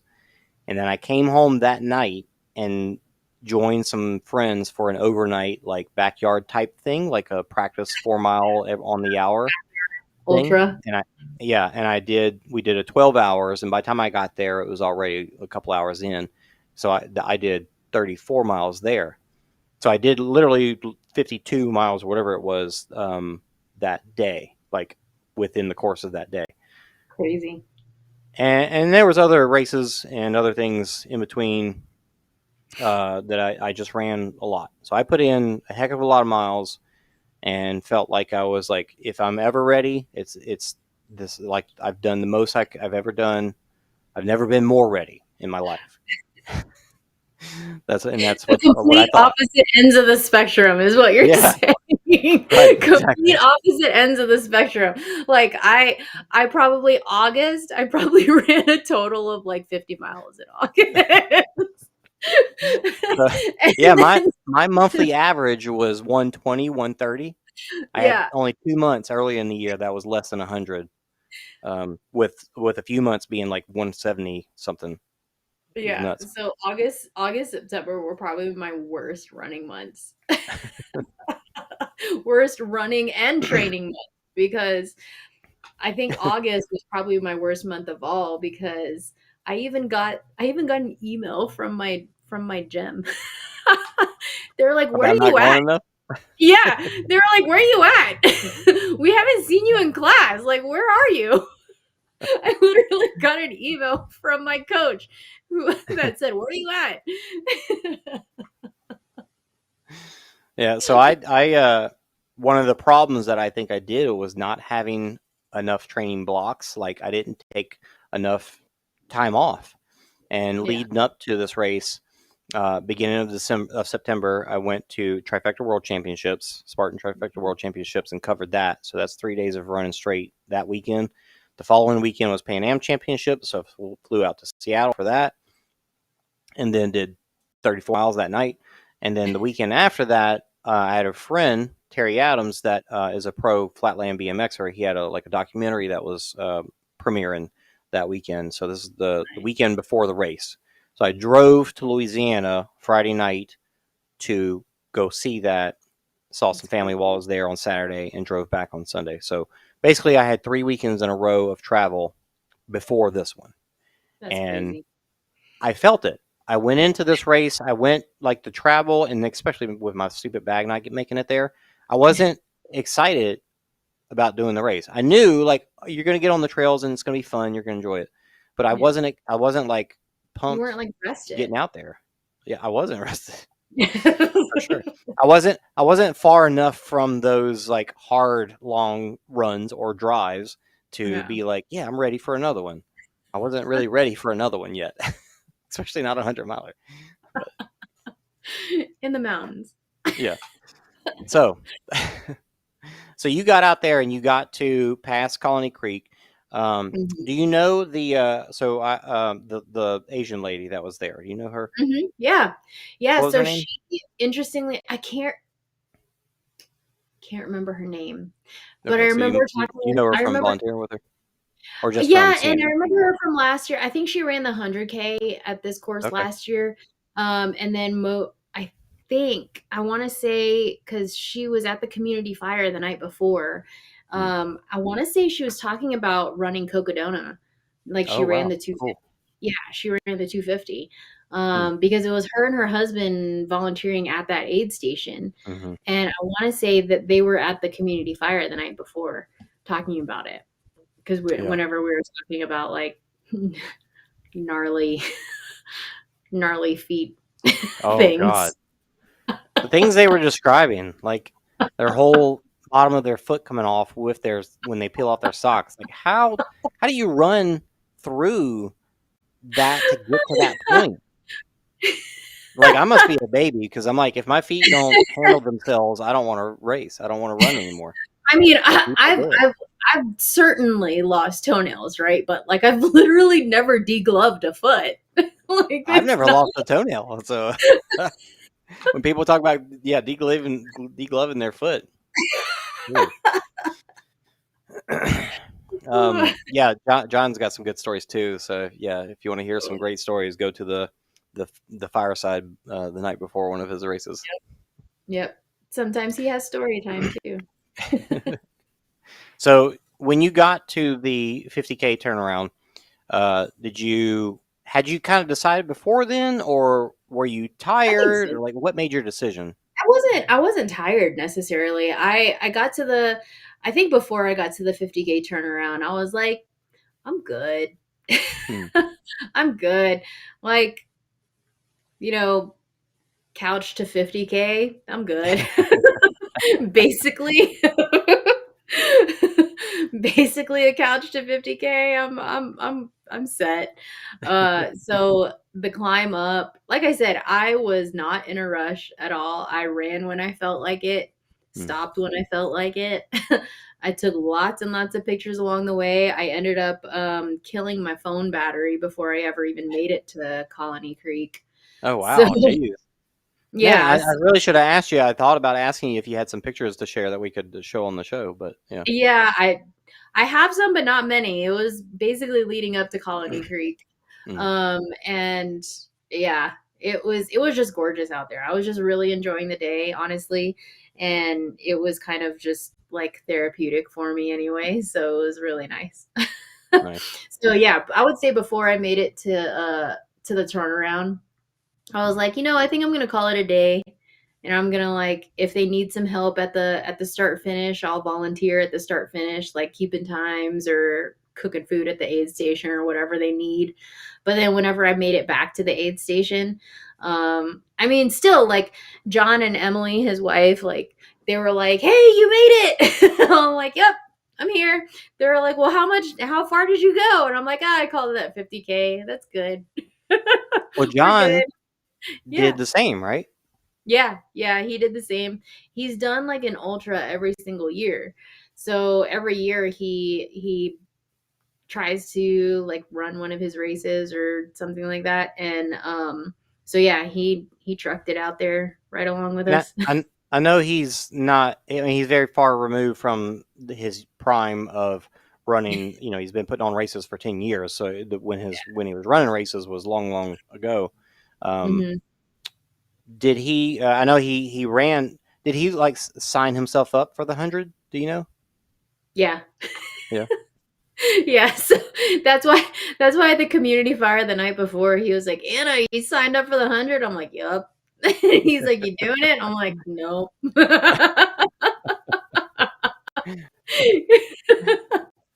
So when you got back, he was already there. Did you see him on the way back? Yeah, Like yeah, I when he saw was him on the coming way back in? back. Okay, Yeah, I saw him on the way back. Yeah, on his because I way had back. that little on the bonus mileage, my Yeah. little my little detour. Hmm. Yeah, and whenever I started going up Rainbow Trail after I brought down that guy back to Music Meadows, his wife was like, "Don't pick up any more stragglers along the way." So when you got back, did you help with anything, or what'd you do from there? I checked in with them. I was like, "Do you need me to like cook food? Do you need me like what do you need me to do? Do you need me to keep times?" And the guy at the aid station was like, I think we're pretty set." And I'm like, Hmm. "Cool. Well, I'm gonna go like clean up and change, and then like I'll check back in or something." And he was like, "Yeah, go hang out in your car or hang out here or whatever." I'm like, "All right." So went back to my car, changed, got cleaned up and everything, and then like I laid down in my sleeping bag, and that was it. Did you take a nap from there? Oh yeah, I Yeah. planned to take a nap, and then it was probably around 7:30 at that point. So I ended up falling asleep, and then whenever I woke up, it was 4 o'clock in the morning. I was like, "Oh, Oh wow. all right." So I actually got back and you were still there. You were probably just sleeping. Yeah, yeah, I was Oh, sleeping in my crazy. car. I didn't leave the start finish until like 8, 9 o'clock. Okay. No, it was just before 9 that I left because actually that gravel road leading into the start finish, it rattled my car so much that the terminal on my battery came off. So you had to deal And with that. yeah, so I woke up and I tried starting my car just to get it Oh, warmed dang. up this morning and it wouldn't start. And I was like, "Oh crap, my battery's dead because it's so cold. I'm just gonna jump it." So I had my like little remote starter or whatever, open my hood on my car, and the terminal is not even on my Oh, battery. wow. So I'm like, How did you "Oh, make it even to that spot right there? Well, I guess with alternators keeping the car going, right? yeah." And I was like, "Whoa, okay." So that's why my car is not starting. That's And awesome. I went and I found John the next morning. I was like, I need a crescent wrench or something because I need to like put the terminal back on Tighten my it up. car and Yeah. tighten it." And, and he was like, "Did you get a flat tire too?" And I'm like, "No, I probably should have prefaced this conversation with I do not have a flat tire." Because he got one in previous times, he said, I think. He got one. There was another girl that got one this past weekend at the Oh, race. Yeah, driving in, and I think there was maybe a couple more. And mm, he was like, "Damn it, do you have a flat another. tire?" I'm like, "No, I don't have a flat tire, I swear." And Yeah, I it was a wasn't rough even road. going that fast down that road. I was going like maybe 10, 15 miles an hour down that road, but it was Yeah, but so you got to do like 5 to not, yeah, shake yourself crazy. exactly. Yeah, exactly. And yeah, at some point, I don't know, my terminal just came straight off my battery and it's like, "Oh, that'll do it." Hmm. Well, so you were back while. So you say you got back around 7. It was No, probably it no. was You said you. I Yeah, fell tell me. asleep Tell me like again.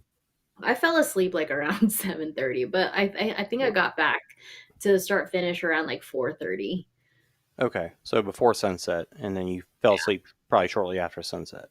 Yeah, yeah. It was All already right. starting to get cold and chilly, and I like wrapped Mm. myself up in my sleeping bag, and I just got all cozy, and I just fell asleep.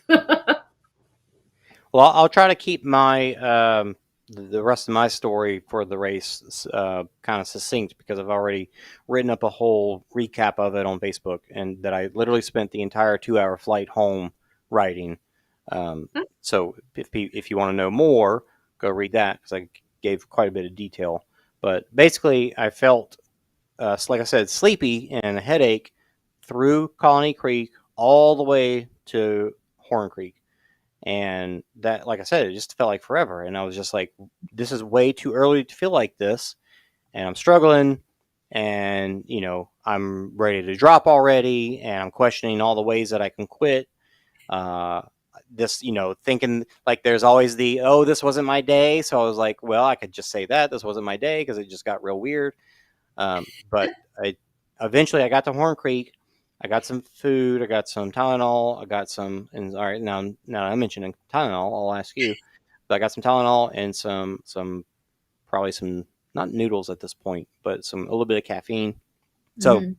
while we're here, tell me Tylenol, ibuprofen, whatever other types of medicines. What is the preferred, I guess, medicine for while you're doing something like this? Tylenol. Why? Tylenol. I mean, you're already kind of like in a dehydrated state, right? So like NSAIDs like ibuprofen, leave Tylenol, they kind of like can do a number on your kidneys. Um, and so yeah, I mean, Tylenol is anyway a really good pain reliever. So I would prefer Tylenol Hmm.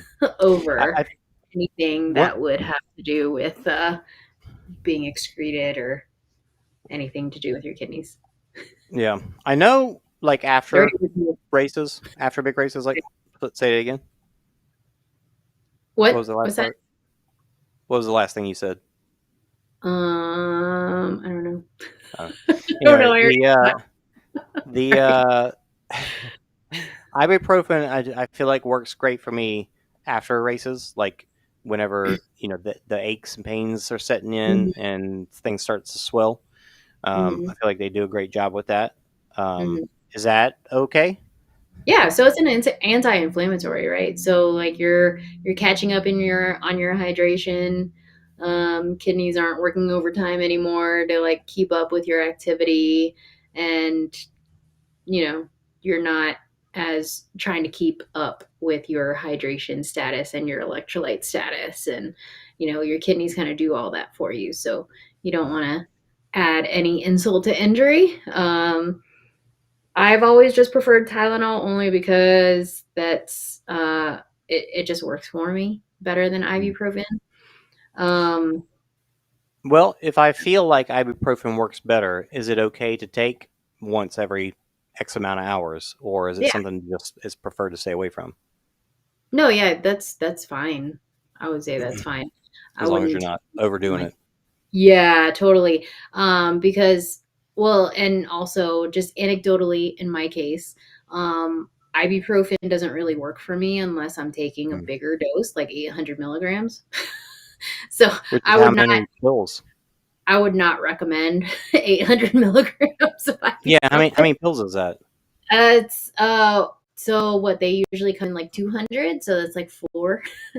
Okay. um, so I'd rather take like an extra strength Tylenol, but then Mm. also usually, um, like this actually you bring up a good point, right? So this weekend, whenever we started the race, I had the same headache. I was probably dehydrated a little bit coming in because I was already at higher elevation. You lose a lot more water than what you feel like you're actually Mm. losing because, like, at that elevation, you don't even feel like you're sweating sometimes. Right. And so I also didn't have my coffee. I didn't realize I was so dependent on coffee in the mornings. Um, so started getting a killer headache in the afternoon. Thought it Mm. was I thought it was dehydration, thought it was, electrolytes, whatever. I was staying on top of that. I had my salt pills on me. I had plenty of water on me. But it still wasn't kicking it. And I took a couple Tylenol took 1,000 milligrams of Tylenol. Still wasn't really doing the trick. And then whenever I got to one of the aid stations, I think it was Colony Creek whenever they had like Mountain Dew and Coke and stuff like that. And like I took a few swigs of that. I took a few cups of that and right as rain. Wow. So it was literally just, I think it was It's, literally just my caffeine withdrawals huh. that was giving me that bad headache. But then also, obviously altitude doesn't help. Yeah. Yeah. So, all right. So I might try doing more. I say more. I say more than none. Ibuprofen because I do feel like it works for me better than Tylenol. Yeah. Um, but we just all have the horror story that we've heard from previous World's Toughest Mutters where people had taken too much and gone to the hospital and been Yeah. like in serious condition. Yeah. So just don't take too freaking much. Yeah. Take the Just don't take recommended amount. take don't take more than a recommended amount. Also, no more than 3,000 milligrams of Tylenol in a 24-hour period. Not because Uh, it causes autism, because it causes like liver failure. Okay, which it does not cause yeah. autism. Anyway, won't get into that. So yeah, so I got to Horn Creek and I felt a lot better after that, and I was running well, and it was like, all right, here's your one reminder that you will have hard times and you'll come out of it. So just Mhm. remember that, and don't forget it, and just keep going. You came here for 100 miles. You're not here to drop down to any distance. So after Horn Creek, went to Venable. That didn't feel too bad. 6+ miles, getting out there, it's okay. Now I was tired. I'm not saying I wasn't. This is 28 miles in, 29 miles in.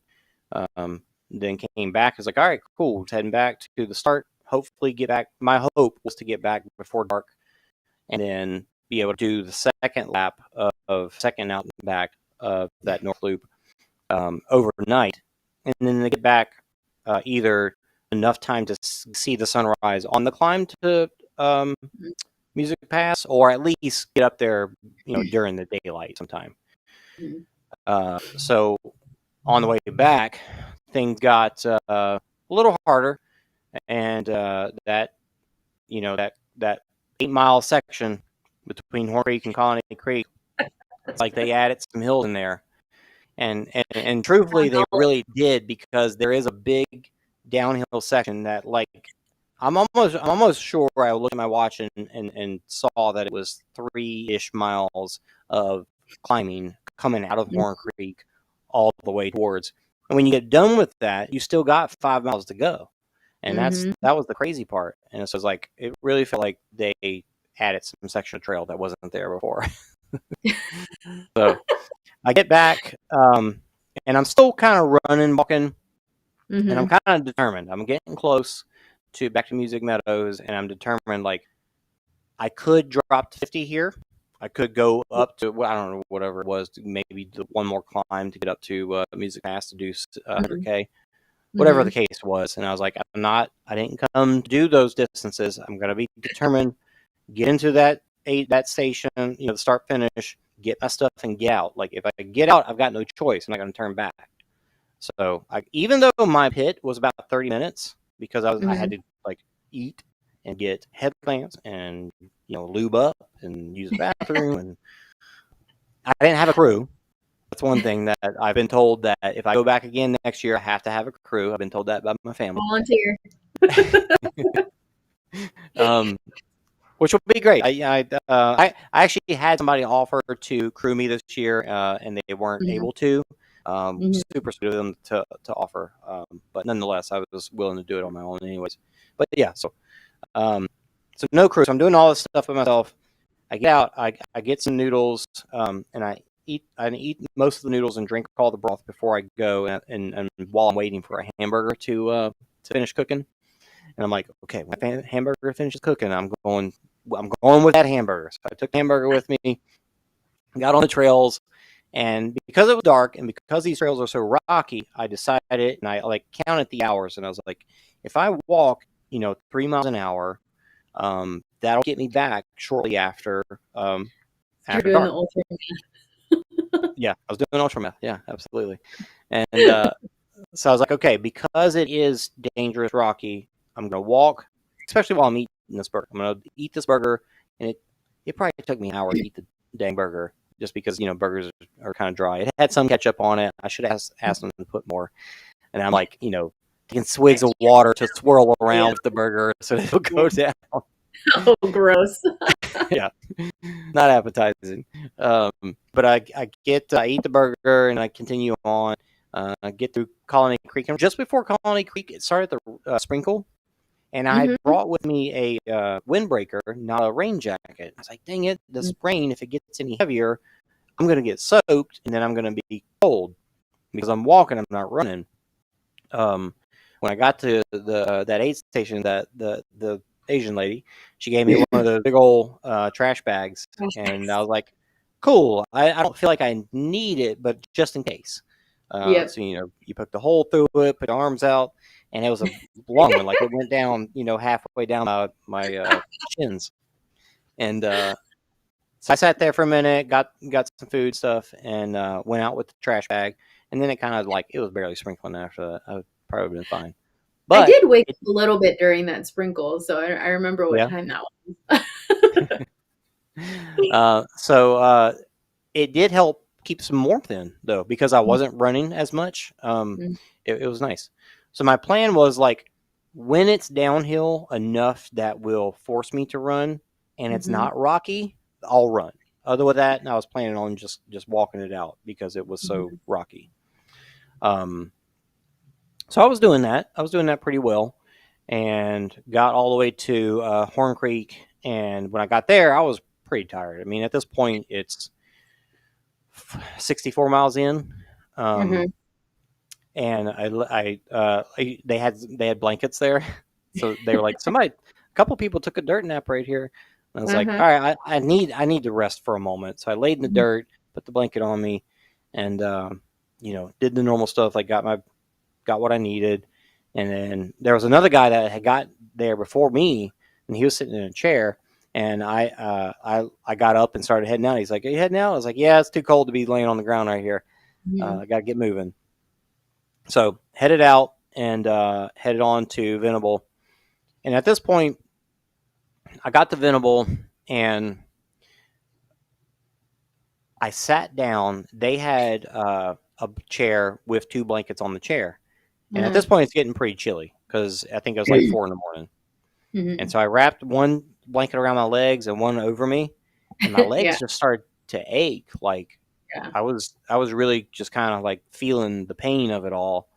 And I was asking that guy if he had any Tylenol or something. He gave me a breakfast burrito, which was awesome. It was delicious. And he made me some noodles.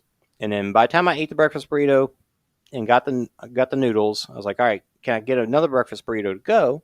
And then I'll take the noodles with me too. So stuck the burrito in my pocket, took the noodles with me, headed up the hill, got up the hill, drank the noodles, and then like tossed not the whole cup. I took it with me, the trash with me, but I tossed the noodles out. And then, like over the next whatever amount of time, I was eating that burrito slowly. But at this point, it was like I've got I've got 30 miles to go. I've got a 50K still to go. And it was 4 or 5 in the morning, and it was just starting to blow my mind at how much time and distance I had yet to cover. Um, I'd done 75 miles at World's Toughest before over 24 Mhm. hours. And at this point, it had already been 24 hours. I was heading into new territory Mhm. with a 50K to go. And that's what you ran. You ran 50K, and I had 50K to go. And I was just like, this is insane. So at this point, I started to get that sleepy again. I got so Mhm. sleepy, I was like, I have to try and take a nap, at least a couple minutes or something.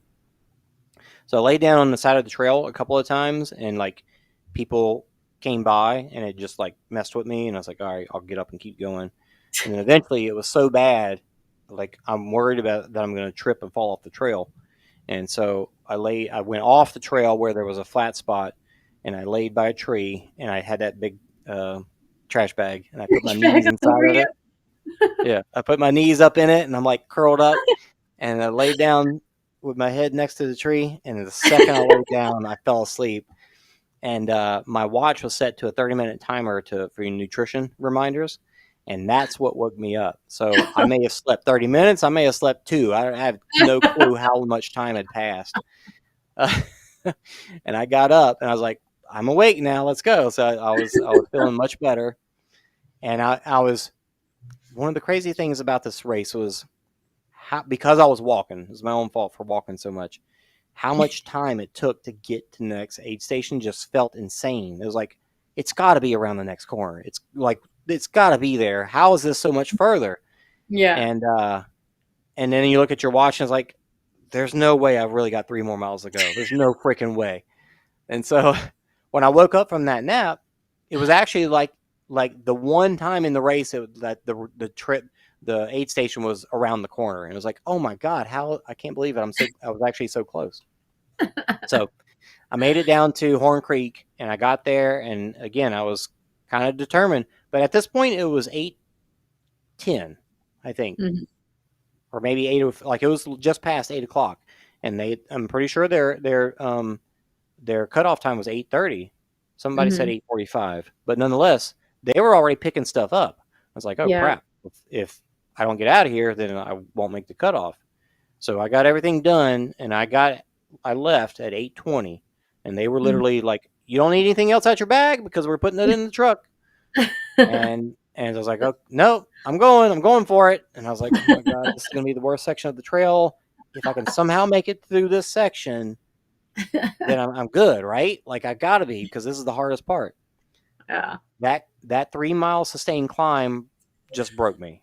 I just couldn't get my breath. It's not that my legs were done. It's not that my heart rate was going up. Like I felt like Yeah. I had done nutrition wise, I had done pretty good for the race, but Yeah. I just got where I couldn't keep my breath while I was Mhm. doing these climbs anymore. So Mhm. my walking was so slow, And then when that trail did not flatten out for forever, that's what broke me. So I was like 3 miles in, and I Yeah. was like, I've got 5 miles to go, and I'm done. I can't go back because they left. Uh-huh. The next aid station, I had seen the sweeper at Mhm. the Horn Creek, and so I knew I was the last one out there. And Yeah. so I was like, I gotta go because they're waiting for me. So so I slogged through that next 5 miles, and it took god awful forever. I mean that it took 4 or 5 hours or whatever it was. It was just a stupid amount of time. The sweeper eventually came up behind me when I had like a mile or and a half to go, and we made it all the way there. And like I said, I basically like mental race math said to myself, I won't have time to make the next cutoff back at Music Yeah. Meadows at Mhm. 2 o'clock. There's no Mhm. way I can get back in 2 hours. I'm just going to call it. So I Yeah. quit of my own accord. Not what I wanted to do, but I Mhm. was, it's Was just that at the race got Colony me. Creek? That was at Was that at Colony Creek, Colony Creek then? which So that which supposedly you weren't supposed to be able to get a ride out of because it's right. not a aid station. It's an aid station, but it's not one of those campgrounds. And Yeah. the sweeper had even told me if you go, there's no out at Colony Creek. You have to go all Yeah. the way. Yeah. And so he was telling me that, and I was like, please God, no. And so when I got there, and they had a vehicle, and I was like, any chance y'all could take me back in this vehicle? And they're like, yeah, sure. And I was like, oh, thank you so much. Um, yeah, so I got a ride out of there, and learned a lot.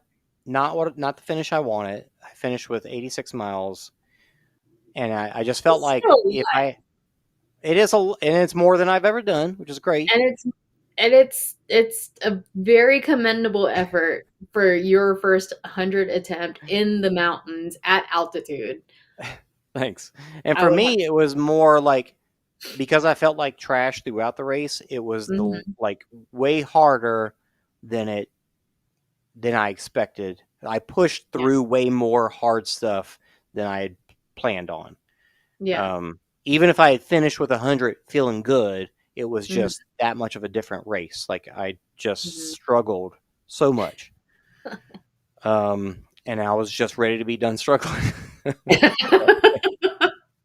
so, so yeah, I did quit. And who knows? If I had continued, maybe I would have made it back by 2, and then had the chance to go up that hill. And even then, I thought, there's no way. If I've got 4 hours left, there's no way I'm going to get up that mountain in time. Music So again, fest. I gave myself the excuses that I don't think I would have been able to make it. Instead of finishing on the course, I quit early and I didn't finish out there. I felt like I did, but but truly I didn't. But It's a tough man, course. so yeah, so crazy that all the rocks made a huge Mhm. difference. Obviously, the altitude made a huge difference. Beautiful course, just fantastic time, fantastic volunteers. Mhm. Everybody was great. It was just a hard course. Yep. But getting back, I got back. Um, I think it was like 10 o'clock. No. It was past 12 because I stopped at 12, and we got back about 1:15 or something like that. And man, when I got back, there were people coming down from Music Pass, and there was Mhm. a girl at the aid station. She was like, "No, I still got to go up." And I was like, "Man, I felt even worse that I had quit because they were still there, going after it. There was still time to, finish before the cutoff. It was like Don't feel bad. good for them, but it was cool. Like I felt proud for them that they were still Yeah. going and getting after it. But Yeah. Yep, I will plug for HPRS because obviously I've volunteered with them a lot. Um, yeah, it's and what he said to you after your race, like hope you learned something about yourself. Like that's all he wants you to get out of his races. It's like I said, a completely 100% like grassroots effort to put Yeah. on these races. And every time I go out, it's like I think it was what 2 weeks or a week before the race was even happening. He put out an email saying like, "Hey, we have like these 9 critical shifts that we really need 11. volunteers for." Yeah, Yeah. 11. And like day of, whenever we're there, they're like, "No, we actually got it covered," because like people in the community like either step up or like they don't have the day that they planned on the trail, and so they Mm. ended up calling it early. And I think the guy that I helped down the mountain, I think he ended up helping out at one of the aid stations. Mm. Like just things like that. Like it's such a great community out there. And during COVID, probably the reason why I was still out there trail running and like racing and stuff, because he didn't have to cancel any of his races Mm. during COVID. Like he was still able to put on a couple races here and there. And yeah, it's always been like a really great vibe out there with the community, and just like really awesome. And I Yeah, for think this that's one, it was where, what, 250 registered people, runners, hmm yep. and it honestly it felt like there was that many volunteers. Like it's crazy Yeah.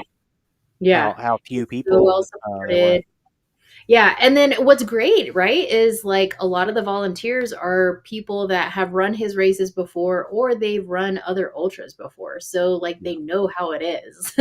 Like that those volunteers at Colony Creek, like they were making quesadillas with like extra salt on them because they know. They know you need that during a race, or Yeah. they know that you know they put out the chairs, and you don't want to sit down, but yeah, you kind of sometimes you have to. you Yeah. That know was very nice. Yeah. yeah, yeah, no, they're all the volunteers, everybody from start to finish, everybody's incredible. Whenever I go to his races, it's always a really great experience, and I highly recommend his races. So for me, I went to sleep. I took a nap in the tent, and then realized how disgusting I was, and was like, I need to go to a hotel and actually get a shower and stuff. So I packed up and got out and went to a hotel. And on the way down, the volunteers were asking me, uh, "Do you think you'll come back next year?" And of course, I was like, "Don't ask me that right now. This is the wrong time for that question." And so I got back and told John, thank you so much. And he said, hope you learned something about yourself. And over the course of the night, the evening, and the next day, half a day, really, because I got an early flight home.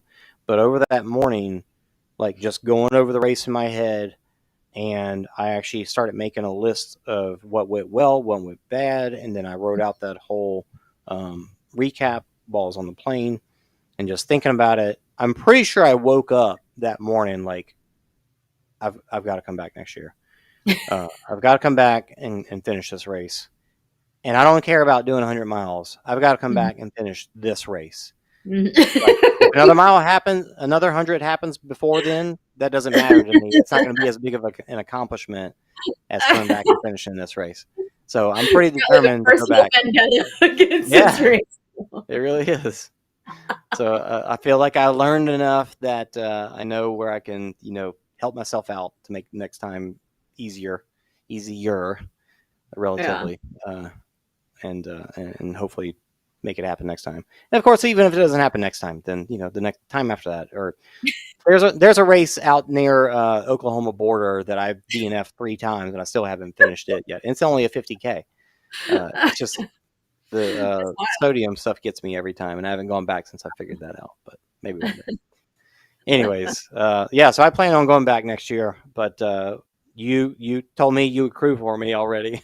Totally. Yeah. I mean, I'll probably be out there volunteering anyway, so Yeah. I mean, I can't Well, pace you because like I can't keep up anymore.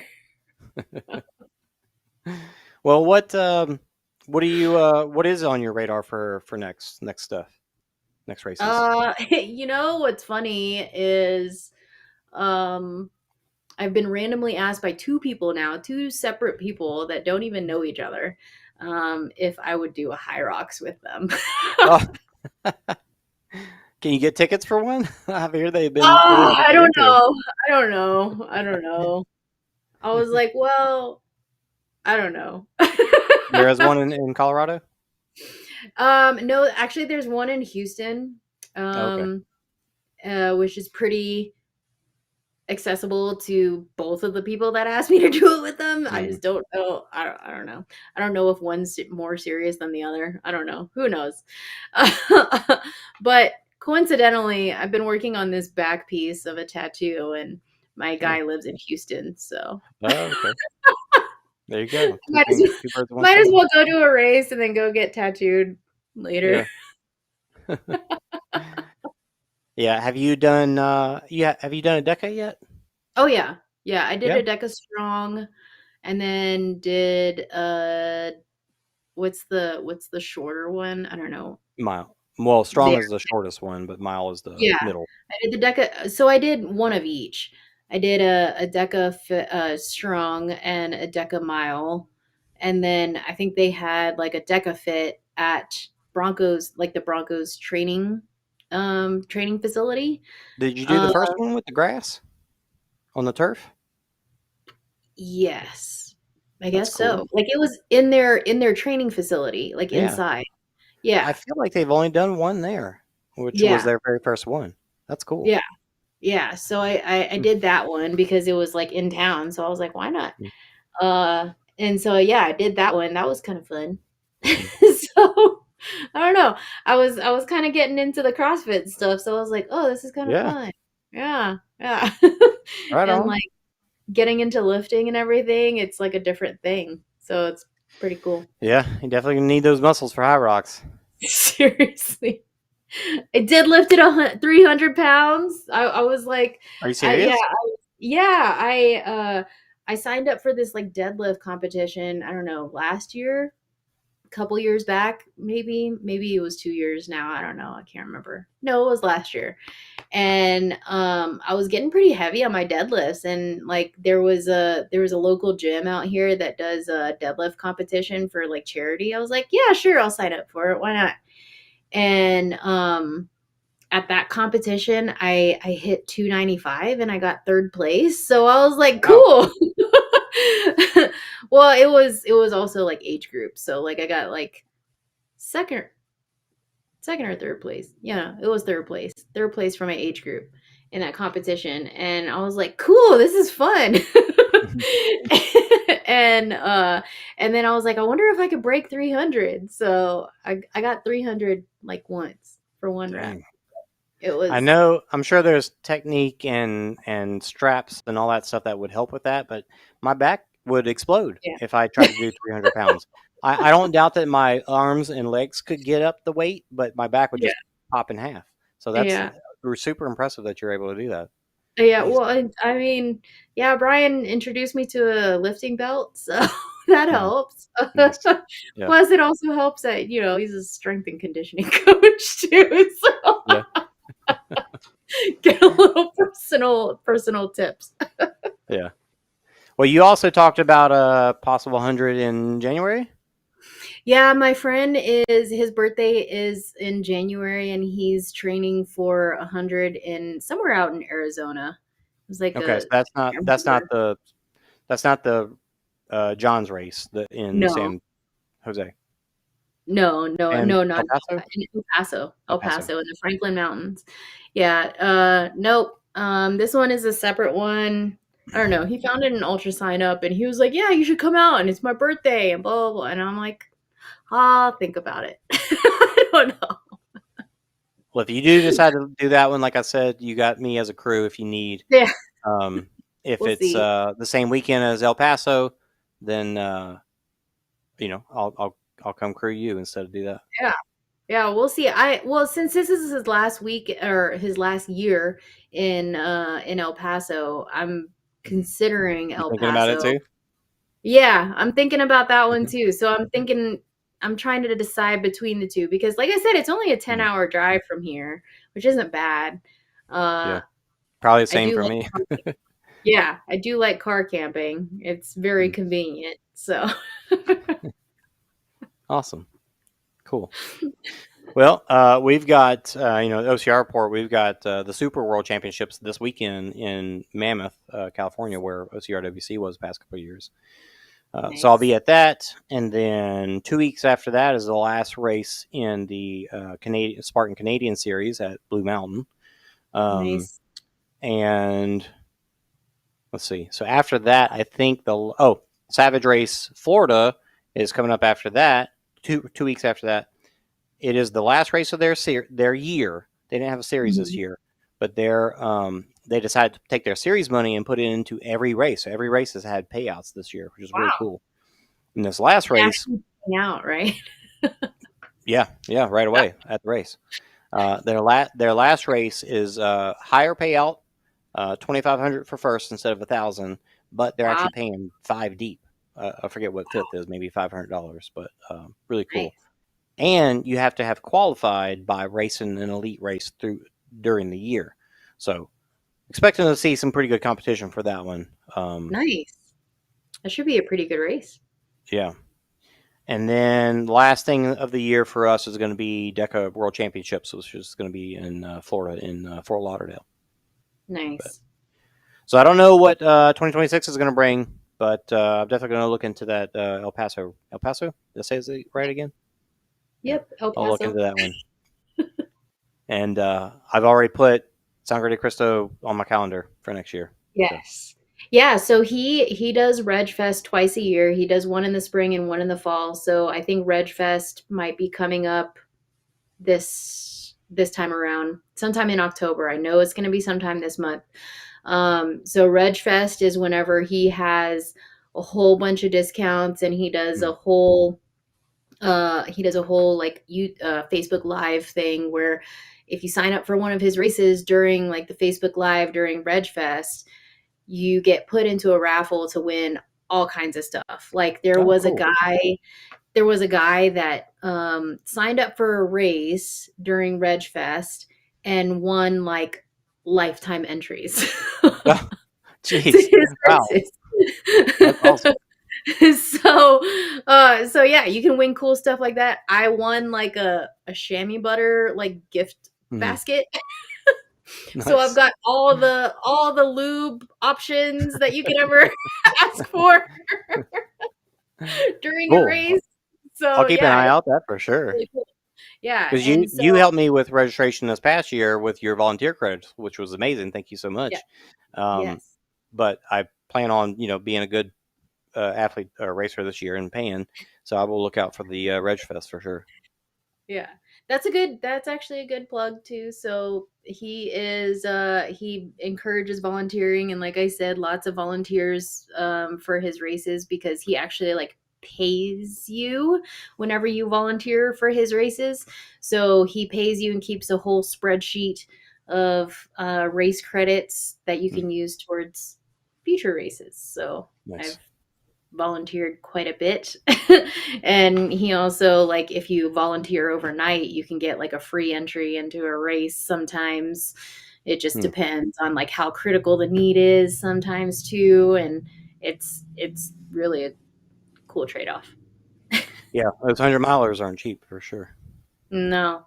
But I mean, you sign up during Reg It Fest, it's really not Yeah, bad.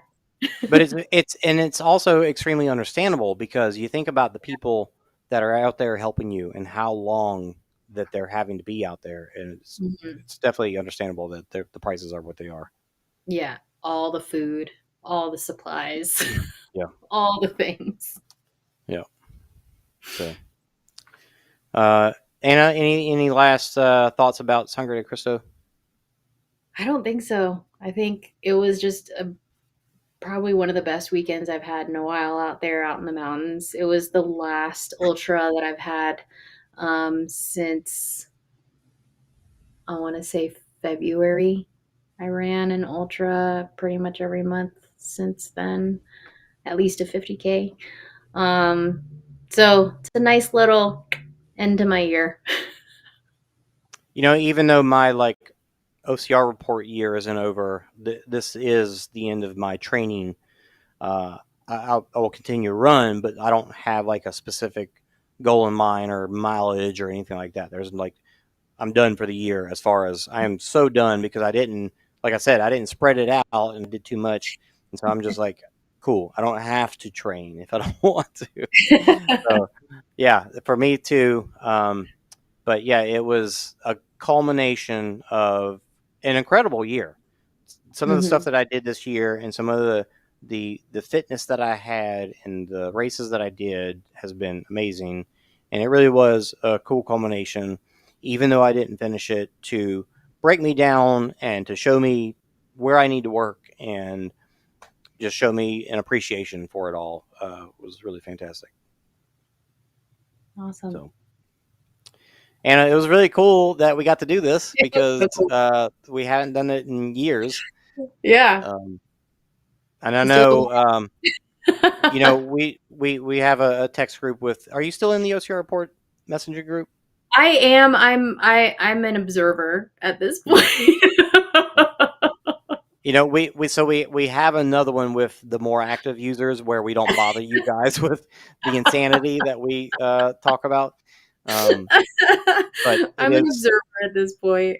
it is cool that we still have that group with basically all the old, even the older core members. So if you Yeah. ever do want to get involved in any other way or want to podcast some more or whatever you might want to do, obviously Yeah, I'll 60 pop hours in. a week, you're probably busy enough. But if you get a hair to do something else, you let us know. I'll pop in and say hi. Anna, it's awesome. I think our old school listeners will be super excited to hear from you. Really appreciate you coming on and talk to me. It was really good to see you. Of course, anytime. You know where to All right. find me. Everybody, listener wise, follow, listen, subscribe, all that good stuff. And we'll talk to you next time.